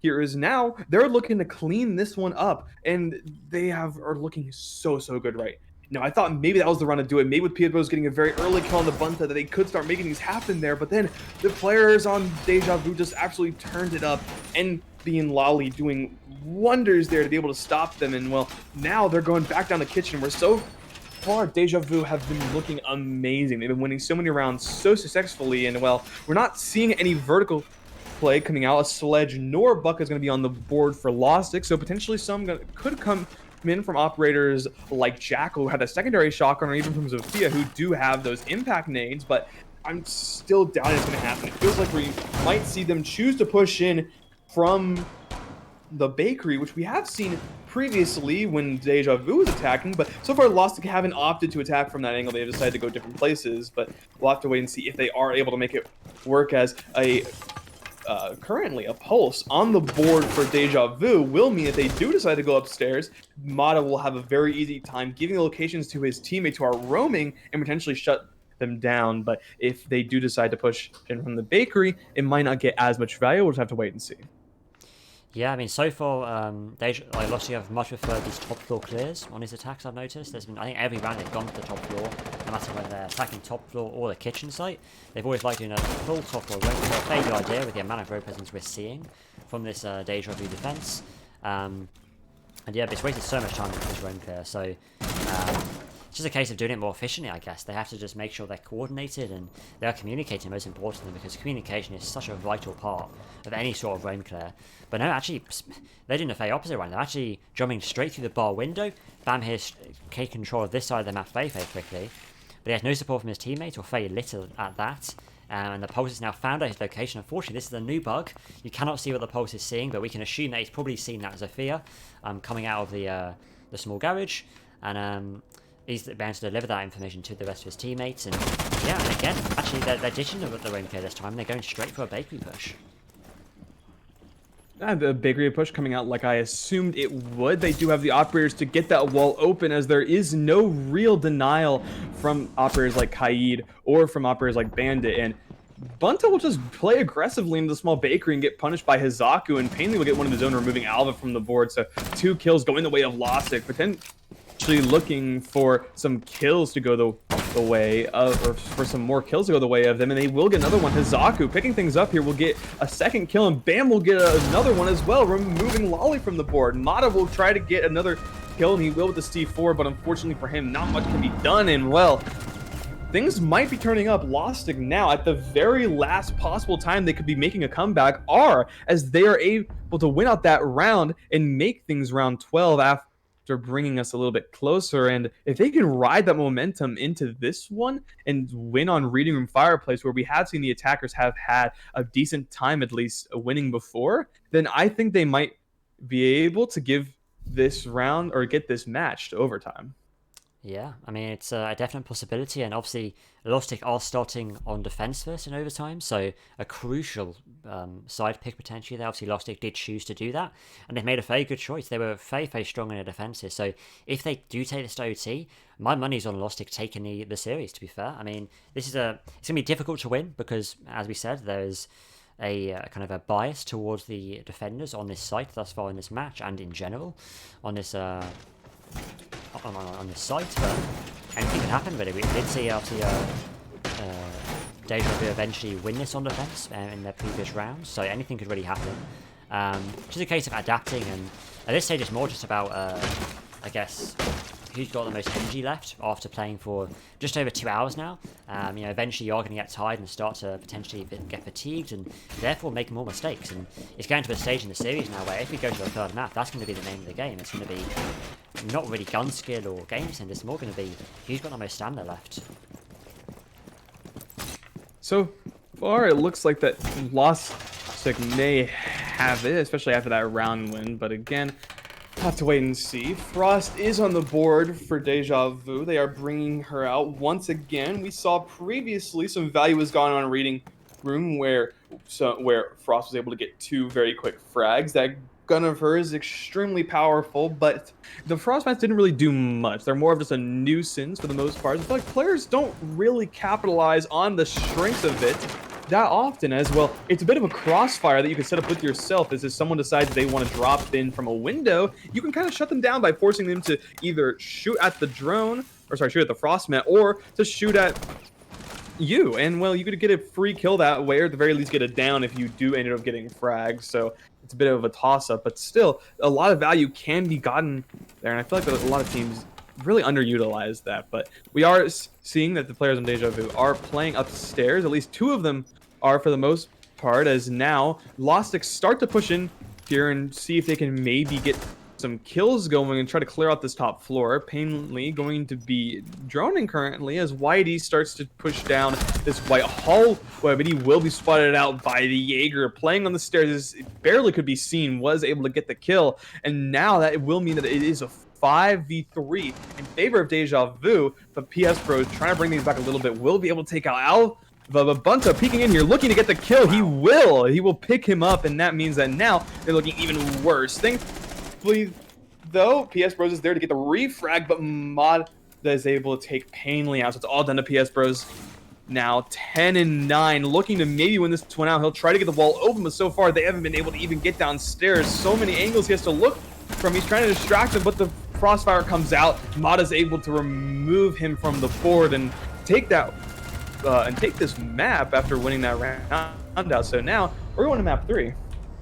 Yeah, Oregon will be the side of map, and wow, I mean, just what a display from Deja Vu, and I'm so surprised by Deja Vu's performance. I mean, I had a feeling they would be quite more confident on a defensive half, but I didn't realize it would go that badly for the side of Lostik. I'll be honest, it was almost worrying how badly it did go, and I'm hoping that going on to Oregon, that I don't know who's really going to win it, to be honest with you. We've seen a mixture of who's strong on each side. We've seen now Deja Vu really show how confident they can be on this defensive half. But I mean, with how close the attacking sides were at times, especially on Chalet, and it could be, I think whoever wins those attacks could be potentially the person who takes this entire series in the end. Definitely a close one to call, but we will thankfully have a bit of time to talk about it as well. A couple of the players are going to need to obviously take a break. That was a very long one, as we mentioned. Fatigue is starting to set into maybe a few of them. I know for one, I'm definitely feeling it myself. This series has been very good so far, however, and we are going to be heading over to Oregon. So if you want to see that and you want to see who does end up taking this series, stay tuned. We'll be right back.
vibe. Feel the waves cut through me, hypnotized by the sounds I'm breathing in. Hold tight, chemicals collide.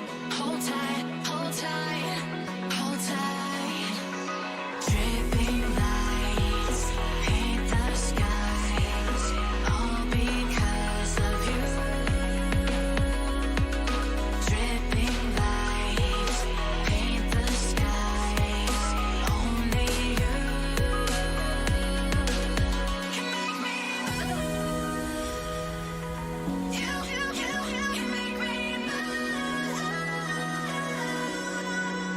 can make me move. Can make me move. You can make me move. Can make me.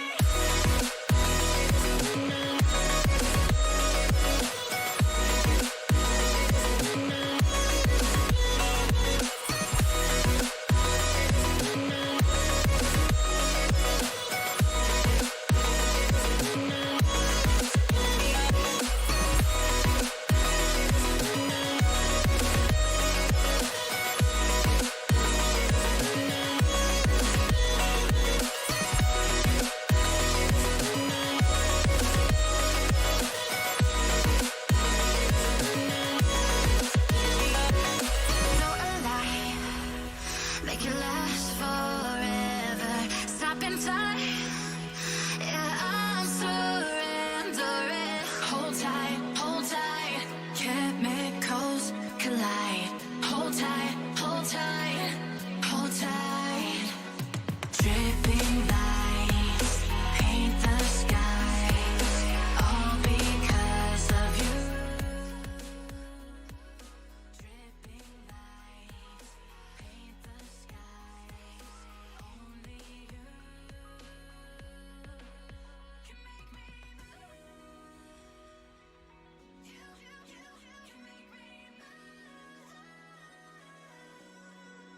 You can make me move. Can make me Welcome back, everyone, to AC Minor number 2, semi-final number 2. We're now at the third and final map of the series between Lostik and Deja Vu, and it's going to be Oregon. It's been a very close series thus far. You cannot separate these teams, really. It's been 7-5 on one map, 7-5 on the other, to either side, so it really cannot get closer than that.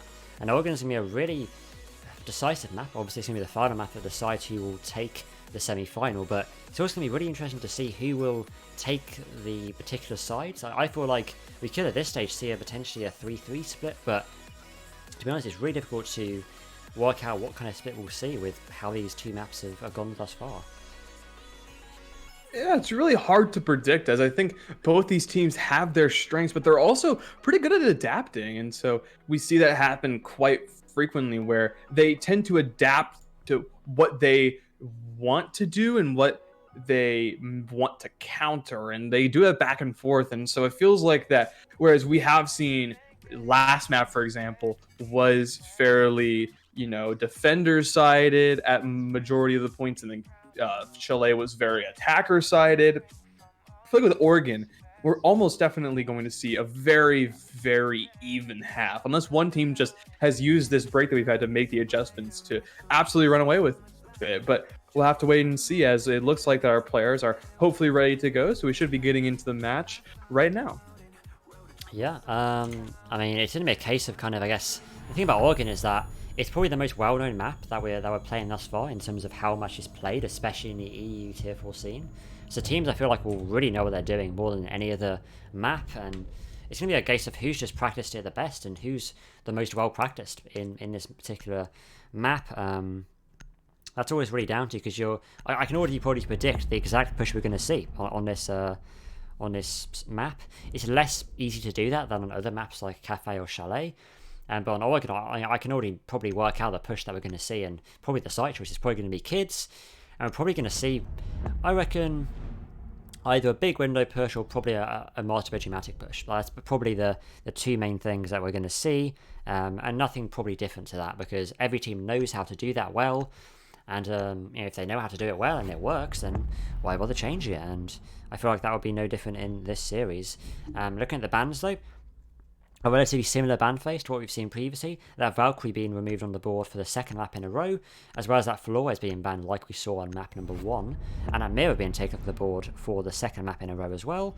What I like though is this Jackal ban. I mean, Jackal we saw used really heavily on Chalet, and now he's going to be taken off the board on a map like Oregon. A great choice, I think. Obviously now, which is really amazing, is Thatcher is still on the board in a tier 4 game. I never thought I'd see the day.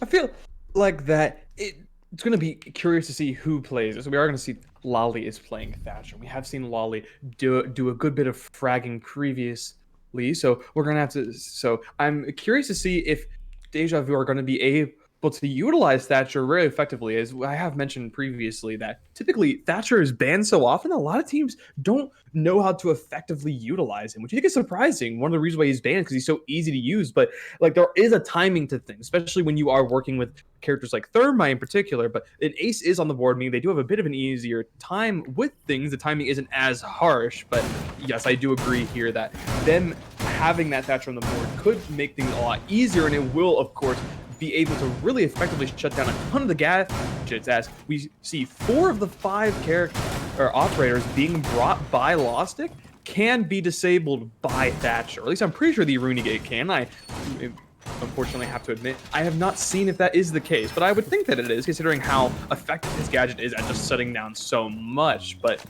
as they are, like you mentioned, going to be holding us upstairs, a Mute and a Cade being brought, which will allow them to shut down any drones coming in, and also anybody trying to get open those walls from the closet, and also potentially from the attic, which we see a lot of teams do also like to push in from. But I'll have to wait and see where they do end up putting it. It doesn't look like it's on the wall currently, or at least I can't exactly tell. But as the round begins, we start to see the attacking team push in here. I'm expecting this to be the telltale sign of how this series goes, this first round here. If Deja Vu are able to win this one concisively, then I think they're going to have a good shot for the rest of the game. But if they don't, then I feel like Lostik might be the one to take this. Yeah, it's kind of a it can be really one-sided if teams get on the ball, because teams know how to do pushes well, or if they know how to do pushes well, then they really do dominate on a map like Oregon, because it's just so kind of routine. Everyone knows what they're doing on it, and we already see that they're pushing through attic. I think that's going to be a kind of master bedroom attic push, which is one of the pushes I predicted. So yeah, I mean, it's the most common take on this kind of map, on this kind of site. A little bit of pressure coming here from the Iana, onto the person inside of Dino. She does see the head of the Jaeger, but cannot quite land the shots onto his head. And that leaves, again, it's kind of situation where now it's just simply droning out the person inside of Trophy. Trophy's a key area to take control of in this site. T-Bot's going to go out by the Mutant. And what you get, no one but leave the Thatcher and the very low HP. In the meantime, Enemy is able to get the first opening flag of this series onto that Kaid, who was playing previously quite aggressively in Trophy. Maybe got a little bit over-aggressive in that situation. And now it left his team in a 4v5 situation quite early on.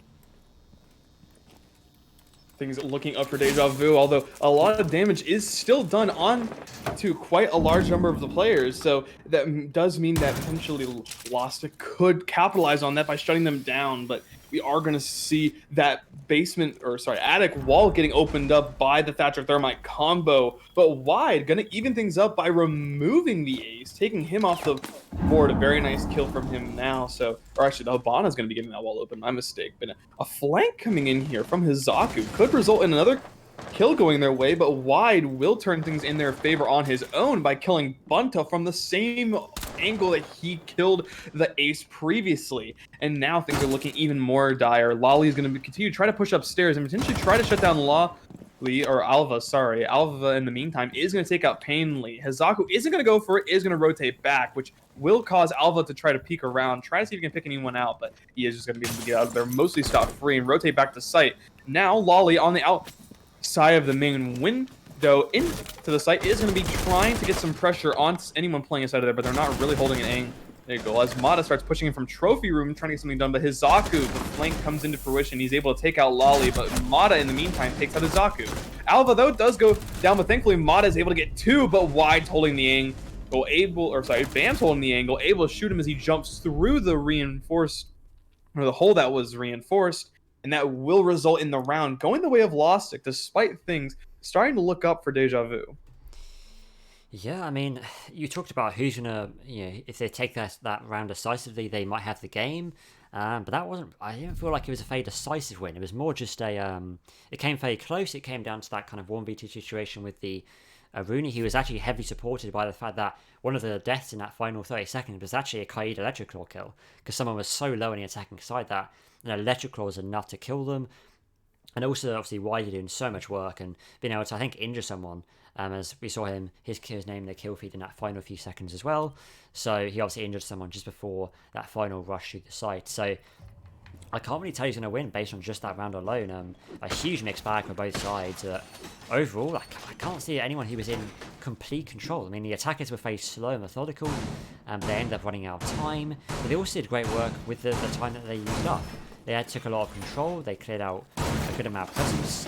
I suppose it's just a case of whether they can continue that pace or just a bit more efficient these next few rounds. On the side of the basement, as we're going to next, and that clearance of roamers and taking control of the map is even more pivotal than top floor, I would think.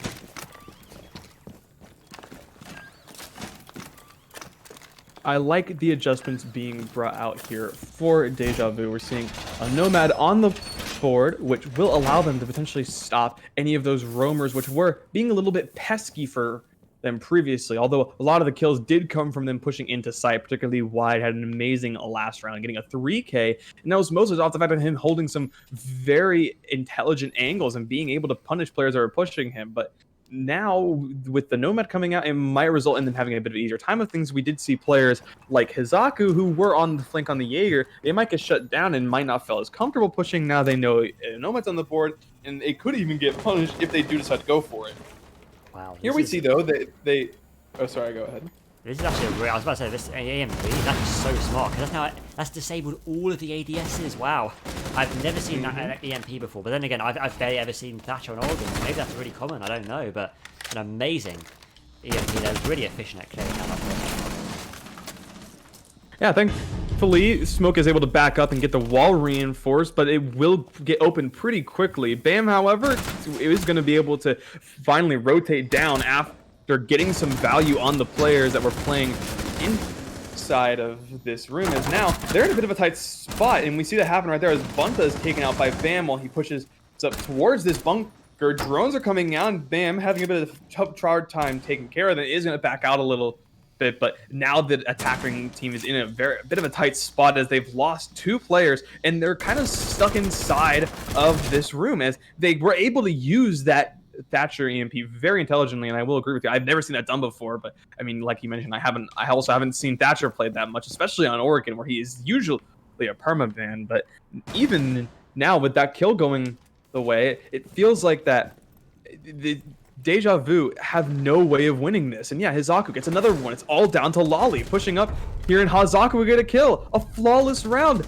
Despite some intelligent plays coming out from the Deja Vu, they just got absolutely smacked in this one. Yeah, it's just, I think the aggression from the side of Lostik that is coming out is really, really helpful. I mean, Rooney pushing up to the boiler door, for example, she should not have been allowed to do that so easily. Obviously, Ayana was tucking herself in that corner, but I'm not sure she realised that her barrel could be so clearly seen by the Rooney. She also gave away her location by using her clone next to that door, which obviously, immediately gave away where she was. So, yeah, a really disappointing start from Deja Vu, especially with how they were on their... I mean, actually, it's not much of a surprise, actually, because they weren't very strong in their attacks last map either. So, I guess it's just carrying onto Oregon, another defender-sided map. But I mean, if they can keep this up, we could be looking at a very kind of consecutive amount of rounds in a row. And with a lot of rounds comes a lot of momentum, and with a lot of momentum comes victory, potentially the grand final. Competing for a lot here, going down to the wire. Lostik are at the advantage, but we saw that last map on Cafe, and that quickly went away after the second half. as Deja Vu were able to bring it back, and despite winning a round, it wasn't enough. Deja Vu were able to take it, so there is the thought that they might be able to do it again, but we might see here Deja Vu able to get a round win under their belt. And typically what ends up happening, we've seen this on the past couple of maps, is when Deja Vu, or whenever the team that is defending or attacking first, typically they tend to go to a tertiary site. At least we saw this on Cafe, where they go to a tertiary site, such as Reading in Fireplace on Cafe, and then they end up losing because of the fact it's tertiary, and the players on the attacking half have a bit of an advantage. So I feel like that we might see that happen here as well, as the players on Deja Vu are in a good position to potentially make this work. We are seeing a Sledge on the board, a bit of an adjustment here. His frag grenades will hopefully be able to get something done, but they have to be able to utilize him. But he will have a very easy time taking care of the castle that was brought out from the players on Lostik. It's almost going to get no value as long as they quickly get rid of it, but they're currently going slow right now, trying to set up their air jabs and various other pieces of utility in good positions to shut down anyone trying to potentially shut them down. As they hear there might be someone downstairs, and they're right. There is one player currently playing inside of that freeze. They're going to be Whitey. He will get droned out, however. They know where he is. They know where he's trying to push him, and Bunta is seemingly going to be the one to try to shut him down. Yeah, I mean, he's in a really bad spot here, man. At this stage, I'd probably just run away. Yeah, you know, that's exactly what he's doing. He's just going to run away and just continue to waste more time with this Iona. If I was the Iona, I would have maybe tried to push up a little bit more, try to apply some pressure onto this mutant solo freezer, because right, I mean, that was just an easy runaway. He's now back into the site almost 30 seconds later, or not even 30 seconds later. It's just, he's wasted half the round doing that, and now they're, even after potentially clearing out the basement, they're now focusing on the top floor. They're focusing on basically every single floor but the site floor. So a really slow push here. The map has been wasted already, and it's not looking like they could get their first round here. I mean, it's looking rough, definitely. And they are going to now take control of the top floor. I mean, there is no more road presence on the top floor at all. That's already been kind of, I guess they already ran away if there was any roamers. There is going to be some pressure from the Jaeger inside of Armory, but whether he can do a huge amount, or whether he'll need to do a huge amount, is a whole different story. Hizaku does get the opening kill, however, removing Bunta from the board, so no more frag grenades and also no more clones to be able to drone in, which now means that it's all up to the rest of the team to do the drone work themselves, but their drones are getting killed left, right, and center. We see NB already has lost all of his drones. Thankfully, however, there are still quite a few on the board, and we have seen Deja who haven't exactly used their drones to the fullest potential in the previous round, but it doesn't look like they really need it. Lolly is able to remove the head of Bam, taking the Jaeger off the board, removing one of the roamers, and now they're going to try to continue to get things going here as they have the walls open, but Smoke is making things rather difficult as he's throwing his canisters all over the place. Alva and Lolly, however, will pick up two, which turns it even more in the favor of Lostik, but the diffuser has to go down. Thankfully, Alva is able to get the kill, but it's all down to PS Bros eventually stop, and he's not in position to. He gets caught by the air nomad, and it will be Mata to peek over after hearing the air jab go off, and will take his head off, meaning that for the first time in this match, Deja Vu are able to win a round. Wow, I mean, it's not a round I ever expected them to win in a million years. They've been in a really bad situation, but it's just, I mean, it's just a bit of a small mistakes from the defenders. I mean, why the Jaeger pushed back up even after being droned out? You think, okay, you've been droned out, just run back to site and just play safe. But no, he pushed up again through the armory hallway and tried to take out the sledge. But it just didn't work. I mean, he was droned out, the sledge knew exactly where he was, and he got picked off. And there was a fairly late flank that came through from the side of the bandit, but by the time he was flanking, the plant was already going down. It was just too little too late, and it was in the end a fairly last second push from Deja Vu, and it worked out in their favour. I think fairly luckily. I mean, there is a tertiary bomb site, so it's kind of one you expect them to take. And now we're going back to kids. This could be a face in the story to Cafe, really, where you win the first two primary bomb sites and then you lose the tertiary. Have to see if they are able to take momentum going, but yeah, it feels like we might just be seeing a very similar outcome to what we saw in the previous map on Cafe, which would mean that, well, Deja Vu do take this if it does end up going the way that we saw in Cafe. Deja Vu will go on their defense and start doing really well and utilize those round wins they got when attacking to shut down Lostik. But hopefully Lostik have made the adjustments necessary to be able to win this one out. But so far, I will admit, we're seeing a bit of Deja Vu. I swear I've made that joke like 4 times this match. I promise I will probably not do it again, but with the adjustments being made, or not being made, I should mention, as they don't really have any other changes. Lostik are going the exact same operator lineup that they had on their first defensive round, which worked pretty well for them, all things considered. But hopefully, we will see the players on Deja Vu make the adjustment necessary to be able to win it out. But with Hizaku holding an angle at the very top, we're going to see if he can get shut down by Alva, who's currently going to be droning, but we won't see anyone for the moment. He needs to check up here. It's one of the main things you have to do if you are attacking this, is you need to clear out the top floor, because there's usually someone hanging out there. In this case, it's Hizaku, hoping to maybe get a kill onto one of these players.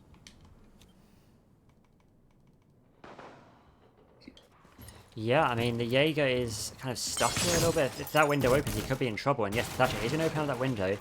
I don't know if they droned out this area yet. I think they're about to, potentially, but they're just kind of face checking out right now. And maybe they don't think there's anyone there, but they are being sensible and are going to drone it out. And a very good thing to do. The Jaeger's now going to be kind of stuck in position.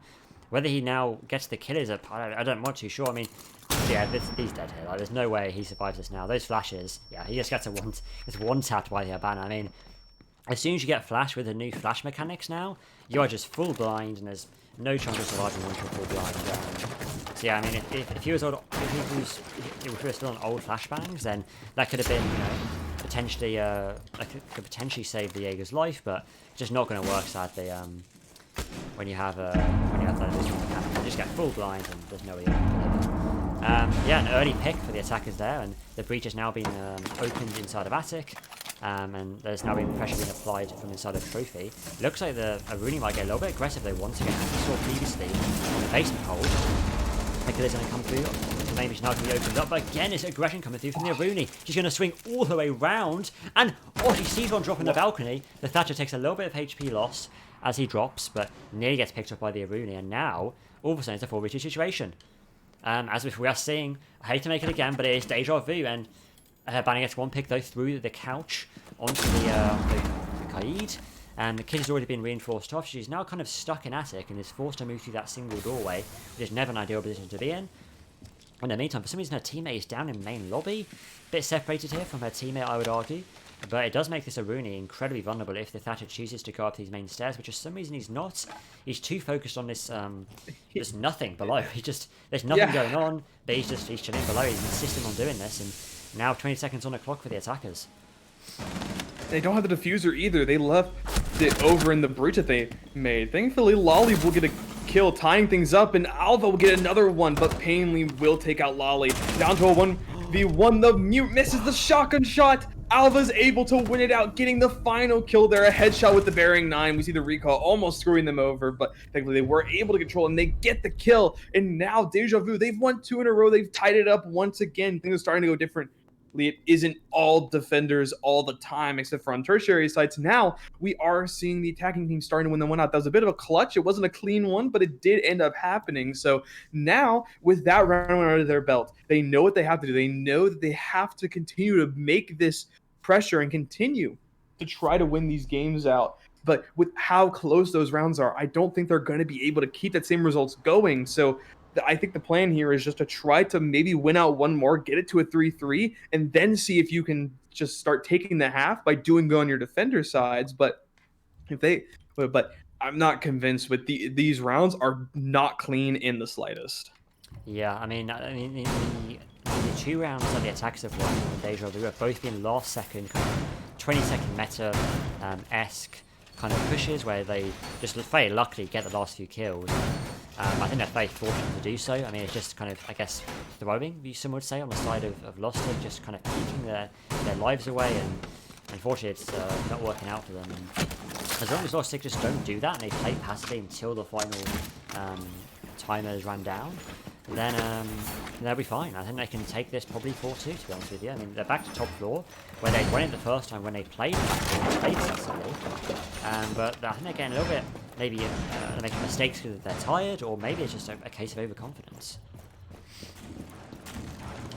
Difficult to tell, especially when we can't really hear comm, just kind of going off of what we assume may be going on, but I mean, you kind of have to think that maybe it might be, considering the fact that the Mute could have just held an angle with the shotgun instead of peeking, but unfortunately he decided to peek, and then he just whiffed his shot entirely. It wasn't like he did a bit of damage. if he did, his attacker probably would have died as he was extremely low on HP, but no, he just completely totally whiffed. So unfortunately, it's a bit of a misplay for there, and I think that is a good indicator to the fact that, you know, they are at least currently feeling maybe a little bit overconfident, which is a bit of a surprise, but potentially just a bit of a misplay there, thinking he had it in the bag considering that the call was that he was low, but fortunately it didn't end up coming to fruition. And now we actually see that the players on the side of Deja Vu are doing a bit of a different attack where they're trying to push up the main stairs and head upstairs instead of usually pressuring anyone from the master bedroom. But Hizaku, he's on laundry stairs right below the main stairs. He's going to try to see if he can get a pick on anyone who might be pushing in. Bunta's already walked all the way upstairs and putting some pressure into the site. And wants to see if he's able to get a kill on Mata, but he did get droned out, and he is going to get caught out by Mata. A very good drone for him. Hizaku is going to get no value in this round, and now they have a bit of a leeway to start pushing up here and potentially start removing more of the players on Lostik.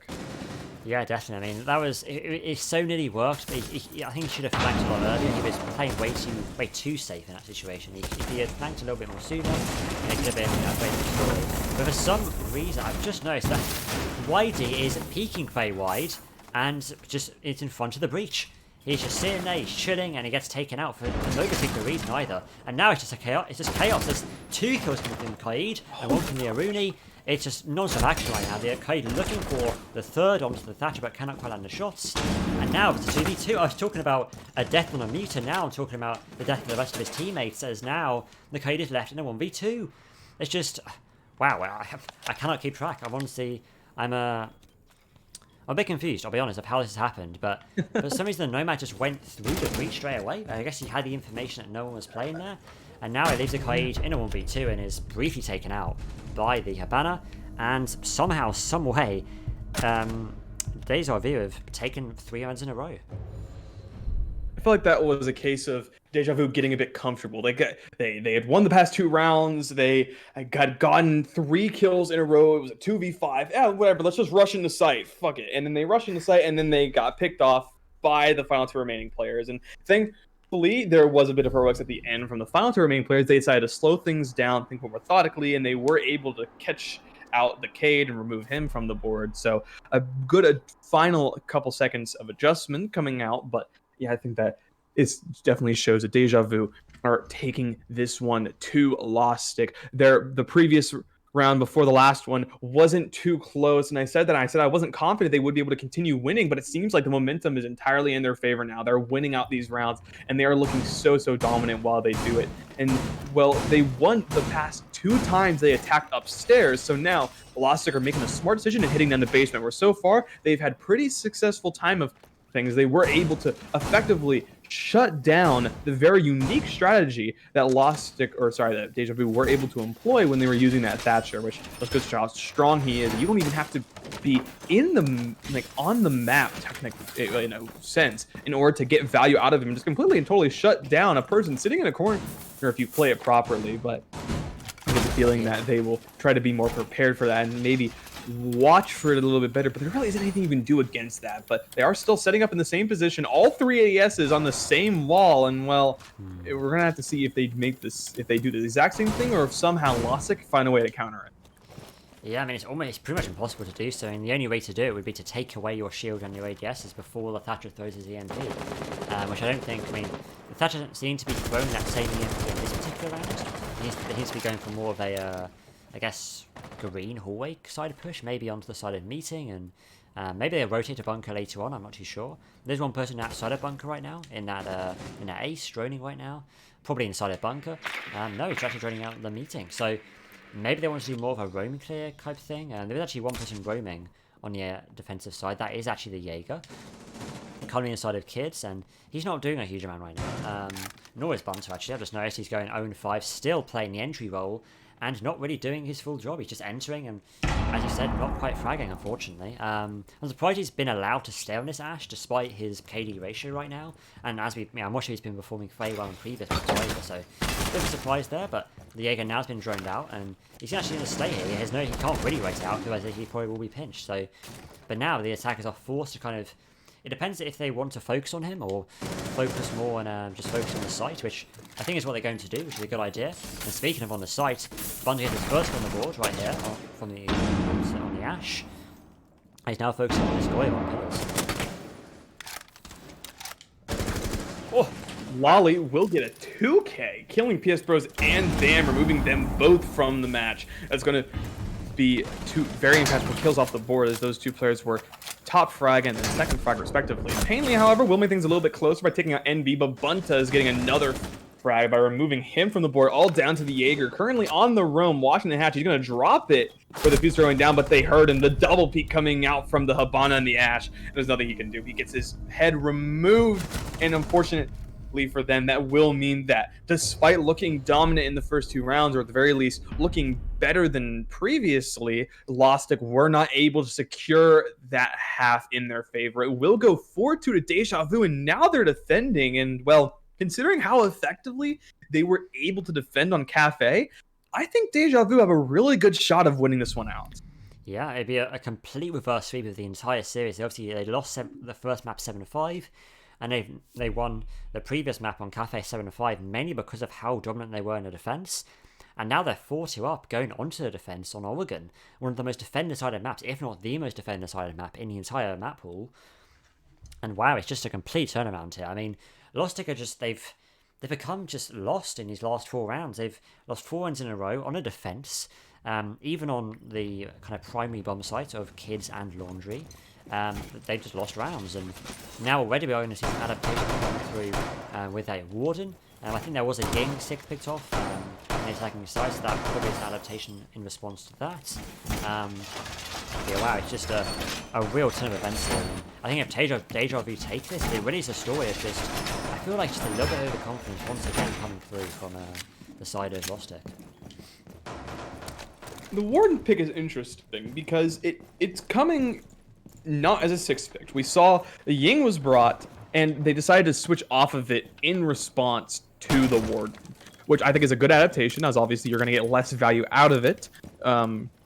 Although Ying is, in my opinion, still so powerful. Smoke and flash, and really powerful flashes as that. I don't know why people haven't picked her up a little bit more. It might just be the fact that the meta has changed compared to previously, but yeah, I'm not entirely sure. But even still, I feel like that bringing a Warden isn't really worth it, all things considered, just because of the fact that Warden, it doesn't get too much value otherwise. He does have the MPX, he does a pretty good fragging weapon, and he does have a deployable, which can also get a lot of value. I don't know. I just feel like there's a better option here, at least in my opinion. But as I was talking, PS Bros did get taken out. That is the ace removed, and then the second hard breach is going to be removed with Bunta killing Painling. He gets another one, removing Hizaku from the board. So barely a minute, or barely 45 seconds technically off the time bank, and already 3 players down for Lostik. Things are looking dire for them already, and Bunta's looking to get a 4th one or a 3rd one on the boards. He's starting to pressure Whitey. Thankfully,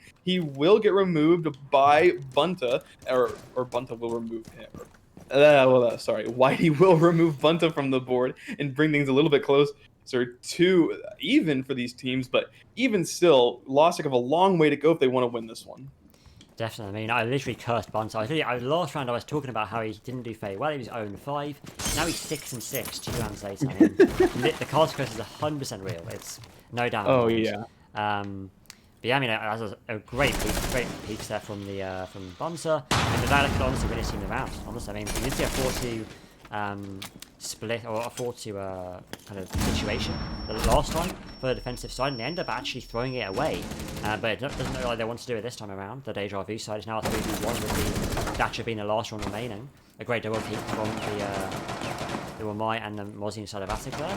I don't know, even his EMPs are now being ADS'd. He hasn't used any of his EMPs actually this time. It's pretty interesting. I'm wondering why. Maybe he didn't get a chance to use them. I'm not too sure. But either way, now I guess he has no harm in using them. He'll be able to cut off any of the intel that the defenders may have, if any.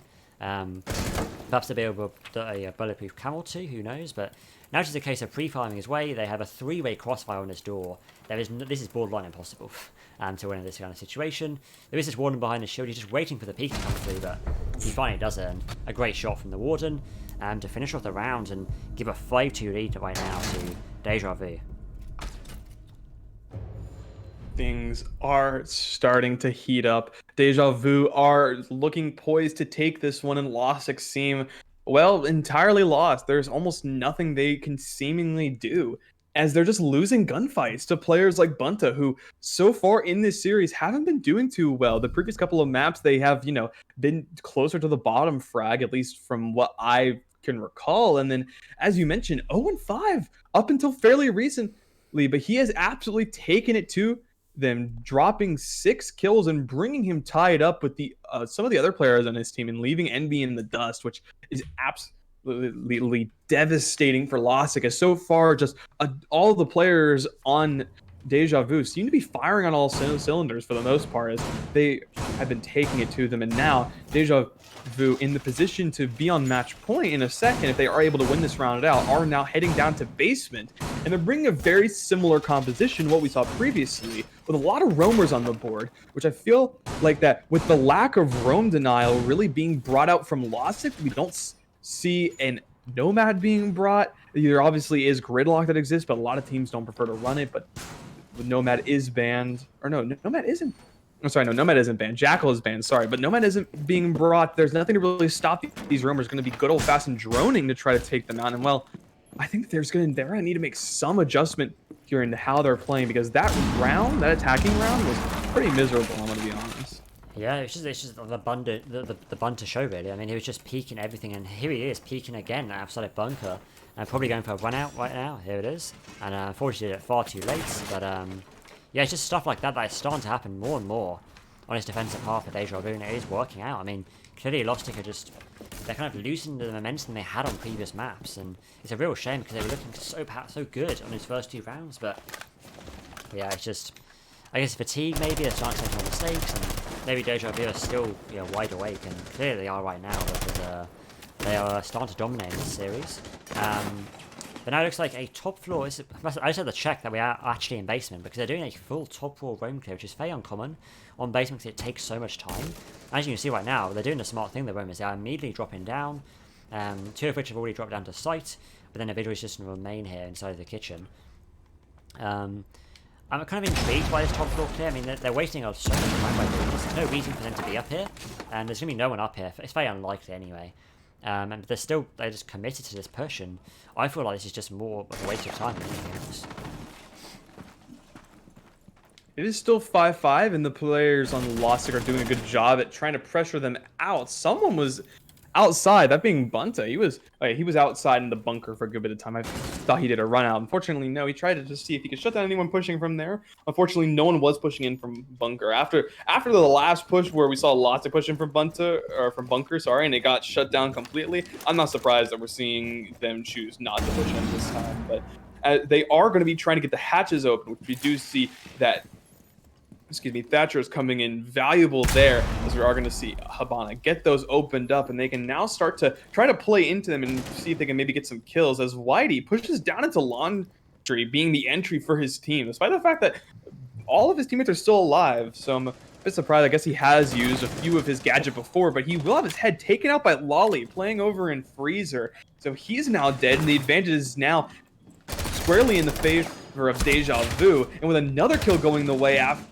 Alva rotates back and gets a kill from the hatch, Mata gets one of his own and kills Painley, and Lolly adds his name, getting a 2k, killing Bam. PS Bros, the final one remaining, will take out Mata, getting the refrag for his teammate earlier, but now he's in a horrible situation. He's trying to watch for the flank half, but he hears the visual, he's putting shots, and it's going to be a shot here. He's going to see who, when the CZ comes out and he wins that fight up, he does so much damage to PS Bros in the process. He's down to 5 HP, and he has 15 seconds left to try to make something work here, and he's opening up the hatch, or at least he's making it seem like he is. The smoke is out, making it possible. He can't push through, he has no health, and things just might be impossible. He drops the hatch, he pre-fires an angle, but Bunta peeks him from a different one. He removes him from the board, and now, with that Deja Vu, they're at match point.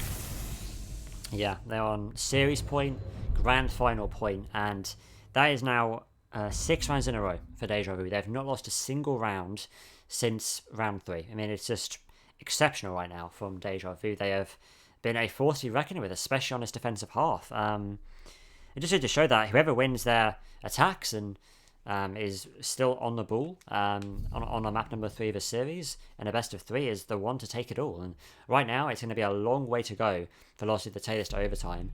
And yeah, I'm I'm so surprised by this, because it seemed like the previous maps were so close, and now it just seems that the victory for Lostik is so far away, and we could be looking at a very swift end to map number 3 and a very easy ticket for Deja Vu to the grand final.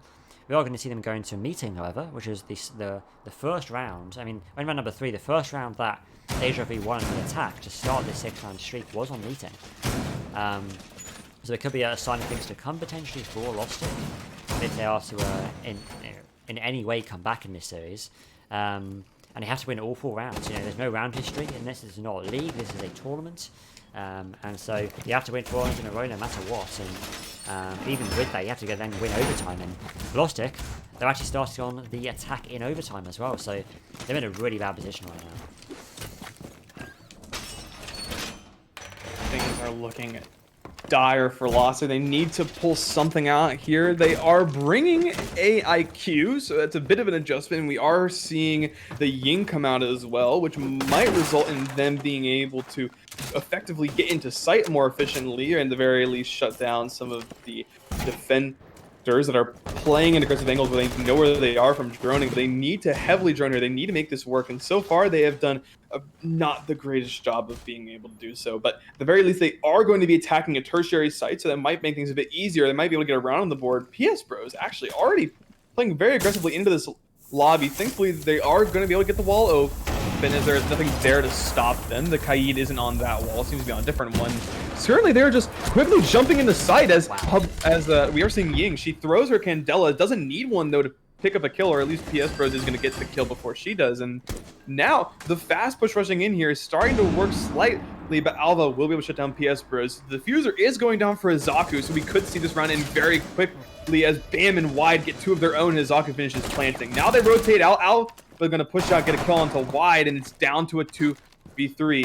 Alva stuck inside this classroom is trying to get the player who ends up pushing out up towards the upstairs, and he gets caught reloading. Painley goes down the knife to finish him off, but the other player goes down as well on Deja Vu. It's all down to Alva to win out this clutch, and he has the utilities to do it. He has plenty of ammo. The Roni, very powerful gun, but Hizaku's waiting outside for him. He doesn't see him until the very last second. He's able to get the headshot on to him and remove him from the board. And well, now Lostik, winning a round, have the potential to use that momentum to bring this one back and take us to overtime.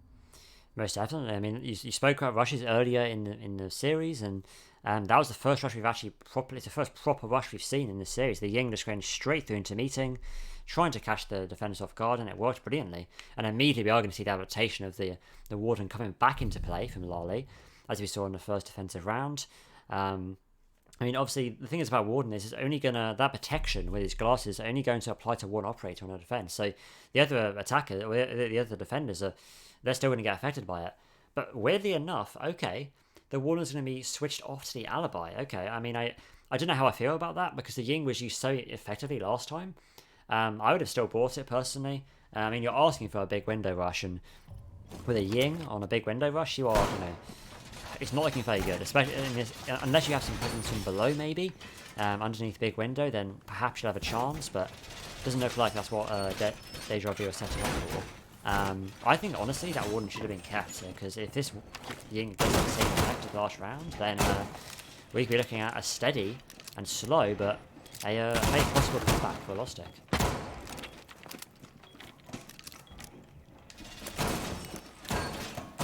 Potential is there, as you mentioned. I believe they do have the utility to make it happen. And they're bringing a Ying once again, making me think they might be going for a similar rush, but I doubt that it'll work on this upstairs site, as, well, attacking a tertiary site like that. The rush makes sense because there's a lot of angles you can come in from. It's very difficult to defend all of them, but when it comes to attacking upstairs, there's not very many places you can come from unless you remove the reinforcements, so I doubt we're going to see it. But even still, Ying did get a decent amount of value in the previous round, so bringing her again does make sense. I think they will be able to get some value out of her, of course. And well, now they are going to be clearing out this top tower. Unfortunately for them, no one is there, but still clearing out is intelligent. And we actually see some of them are pushing in the small tower, rotating all the way around, going to try to clear out these roamers. We do see someone laying on the ground, but the question is, will he be able to get the kill? Bunta currently there. He gets a shot off onto Bam. Unfortunately, kill doesn't go his way. He starts to try to peek, and he will find him with the help, a little bit of help from Envy, who does shoot through the floor. So thankfully for him, he Well, oh no, never mind. No, the Sludge is still alive. It just kills at the perfect timing, as it seems like the NB will get the kill onto the Thatcher that was playing at the reinforcement. So he's going to be removed from the board, and now that makes things even more difficult, as they can't go anywhere else to try to get the walls open. They have to use what they have, and that's pretty much all they got. Yeah, I mean, they're making use of the assist that they do have, and Nade's going to come through. Oh, wow, really great, a very good use of that nade, taking half HP out of the Mozzie. And he's going to go for a second now. He's going to try and predict when Mozzie has moved to, but no, he's not moved to that spot. It's a good guess, but not quite, unfortunately. And then Mozzie's now going to be stuck underneath the big window. He can't really go anywhere else now. I mean, they have used up both their nades, and used up all 4 of their nades even, on the attacking side. So it's now going to be just down to pure gun skill and drone work to win this round, as well as those Candelas, which have not been thrown at all as of yet. So we'll see if they are used later on in the round. I would say the earlier use, I guess the later use, the better with Ying, because then you might be able to use them all at once, and when you use them all at once, then you are in quite a position. Wow, I've never seen a Sledge use his hammer like that on big window, but it's a very good idea. In case someone is sitting beneath that big window. But wow, in the meantime, there's another kill coming through for the Jaeger, who I think was flanking through Trophy in that time around. Gets 1 kill to his name, but cannot quite slash the second. Aeon is now on the top of White Stairs in a crossfire right now between the Alibi and the Mozzie. Mozzie being thrown beneath the big window. The Alibi not peeking, however, but eventually the Mozzie's going to take him out. But the Reaper comes to the sledge, now in a 1v4 situation. He has to win this to keep his team in the game. This is the Deja Vu moment to get into the grand final, and they do it. They are going to the grand final. Deja Vu take Oregon 7-3 in quite a dominating fashion, and in comparison to what we saw previously. And wow, I mean, I never expected that third map to go in that way. But there you go, another fade one side of the fair. And it just goes to show that their attacks from the side of Lostik were just both on Oregon and Cafe, and were just not good enough, sadly. We expected Oregon to be a close affair like the previous maps that we saw, and unfortunately it just wasn't meant to be. Deja Vu ran away with it, and well, that's very good for them as well. They have so far been able to effectively play their way through the entire bracket, and they now find themselves in the grand finals. And well, unfortunately, Lostik, they only got to play 1 series, and well, they didn't really perform as well as they'd like to. They did get the first map, so they didn't totally bomb out, but unfortunately, when it came down to it, they weren't able to close it out, which is unfortunate to say the least. You would like to see teams like this have at least a decent shot of getting a little bit further, but that third map just fortunately just wasn't even close at all. But despite that, a big GG to both of these teams. They played very well. I saw a lot of adjustments from them, and I'm very impressed with what I saw here today. Yeah, definitely. I mean, Lostik had a fantastic showing. Even if they did play 1 series, they really showed what they're made of, especially on that first map. Clearly, Chalet, Chalet was their pick, so they clearly showed that Chalet is a strong map for them. But they did a really valiant effort on Cafe, especially in that defensive half. Just really unfortunate that their attacks on both Cafe and Oregon were so poor, and they lost so many rounds consecutively that they were in a very dire situation, and it resulted in them sadly losing those games. But we are now going to go to a brief break to prepare an interview with one of the players from Deja Vu to get a bit more of an insight into what's going on in that team, and we'll be back in a few minutes with that interview.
open eye, feel the waves cut through me, hypnotized by the sounds I'm breathing in. Hold tight, chemicals collide.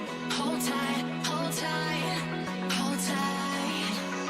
Dripping lights paint the skies, all because of you. Dripping lights paint the skies, only you can make me move. You can make me move. Can make me move. You can make me move.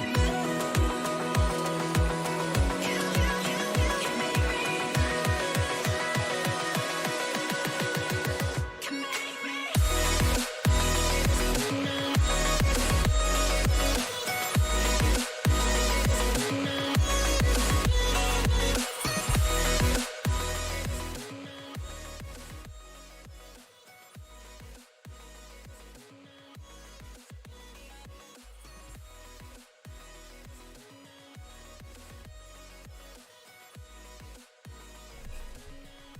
Welcome back, everyone. Once again, we are here with NB, one of the players for Deja Vu, who just got finished with a grueling 3-map series against their opponent, Lostik, and they were able to win it out with a very dominant final map, winning it 7-2.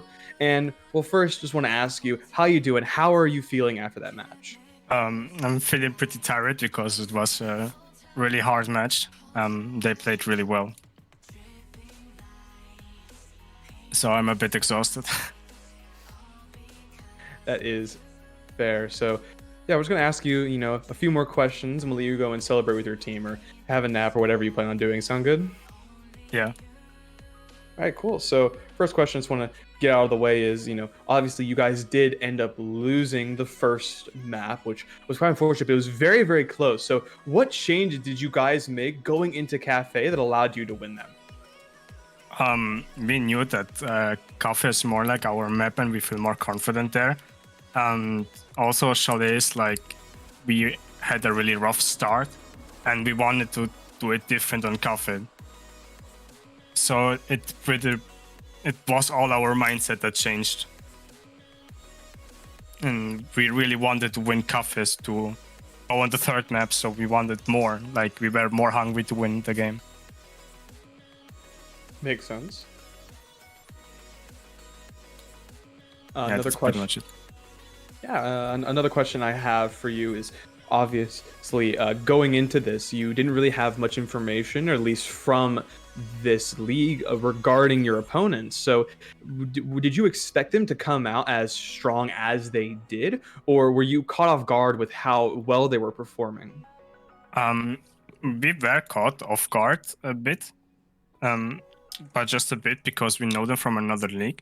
So we knew around how strong they are, but we haven't played them now. But we didn't know it would be that tough of a match. Gotcha. Fair enough. Just maybe a couple of questions from me as well.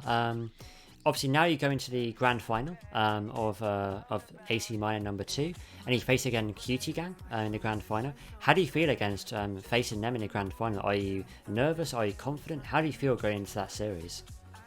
As for me, I am nervous before every match, so that's pretty much it. But for the team, I think we're pretty confident to play the game. I mean, we are just having a good time playing against these teams because they are pretty good, and we know that it's a good competition. So we're really excited to play again. Nice, fair enough. The final question for me is that on the final map of Oregon, we saw that for the first time, I felt like in forever, we actually saw Thatcher unbanned at the end of the operator ban phase. How did you guys feel starting on the attack, obviously, with Thatcher unbanned? Did you feel like you were more free to breach walls and roam around, or did you feel like it was just a normal game? With Thatcher being open, it was like, it's pretty much we did lose much time to get the breaches open and like disable the ADSs, so we got like the first blue shield really quick. And we just knew that Thatcher is a really strong operator because she disables all the utilities, so we knew exactly how to do it because we prepared to play with Thatcher. Wow, fair enough. I mean, not many teams prepare to play with Thatcher on a map like Oregon, so I'm really surprised by that. And the final thing for me, is there anyone you want to shout out on the stream that you'd like to, anyone you appreciate for your win tonight? I just appreciate everybody that was watching the stream. I mean, it was a really long game, and that's basically it. Thanks for watching that game. Fair enough. I mean, again, congratulations on your win tonight, and I look forward to watching you guys in the grand final next week. Thank you. Well then, have a nice night. You too. See you next week. Well. Wow. Yeah, really good insight there from NB on the side of Deja Vu. But yeah, that's all from us tonight in this best of 3 semi-final. We look forward to having the grand final. I'll just find out the date very quickly. Looks like it's currently scheduled for the 2nd of October, which is obviously later this week. So I'll be tuning in for that grand final. I believe it will be, I'll just double check as well. So it'll be a best of 3 grand final, which will be QT Gang versus Deja Vu. And yeah, this is me. I've been joined by Power tonight, and hopefully we'll see you all for that grand final later this week. Bye bye.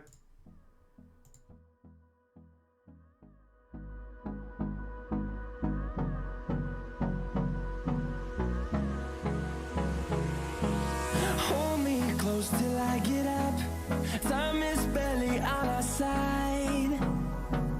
I don't wanna waste what's left. The storms we chase are leading us, and love is all we'll ever trust. Yeah, no, I don't wanna waste what's left. And on we'll go, through the wastelands, through the highways, till my shadow turns to sun rays. And on we'll go, through the wastelands, through the highways, and on we'll go.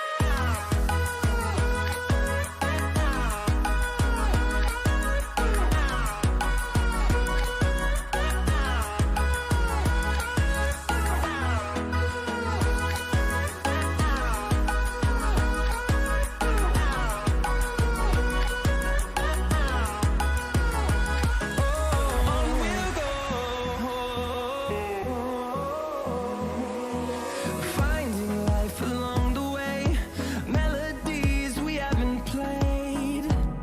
No, I don't want no rest. Echoing around these walls, fighting to create a song. I don't wanna miss a beat. And on we'll go, through the wastelands, through the highways, till my shadow turns to sun rays. And on we'll go, through the wastelands, through the highways, and on we'll go.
the sun.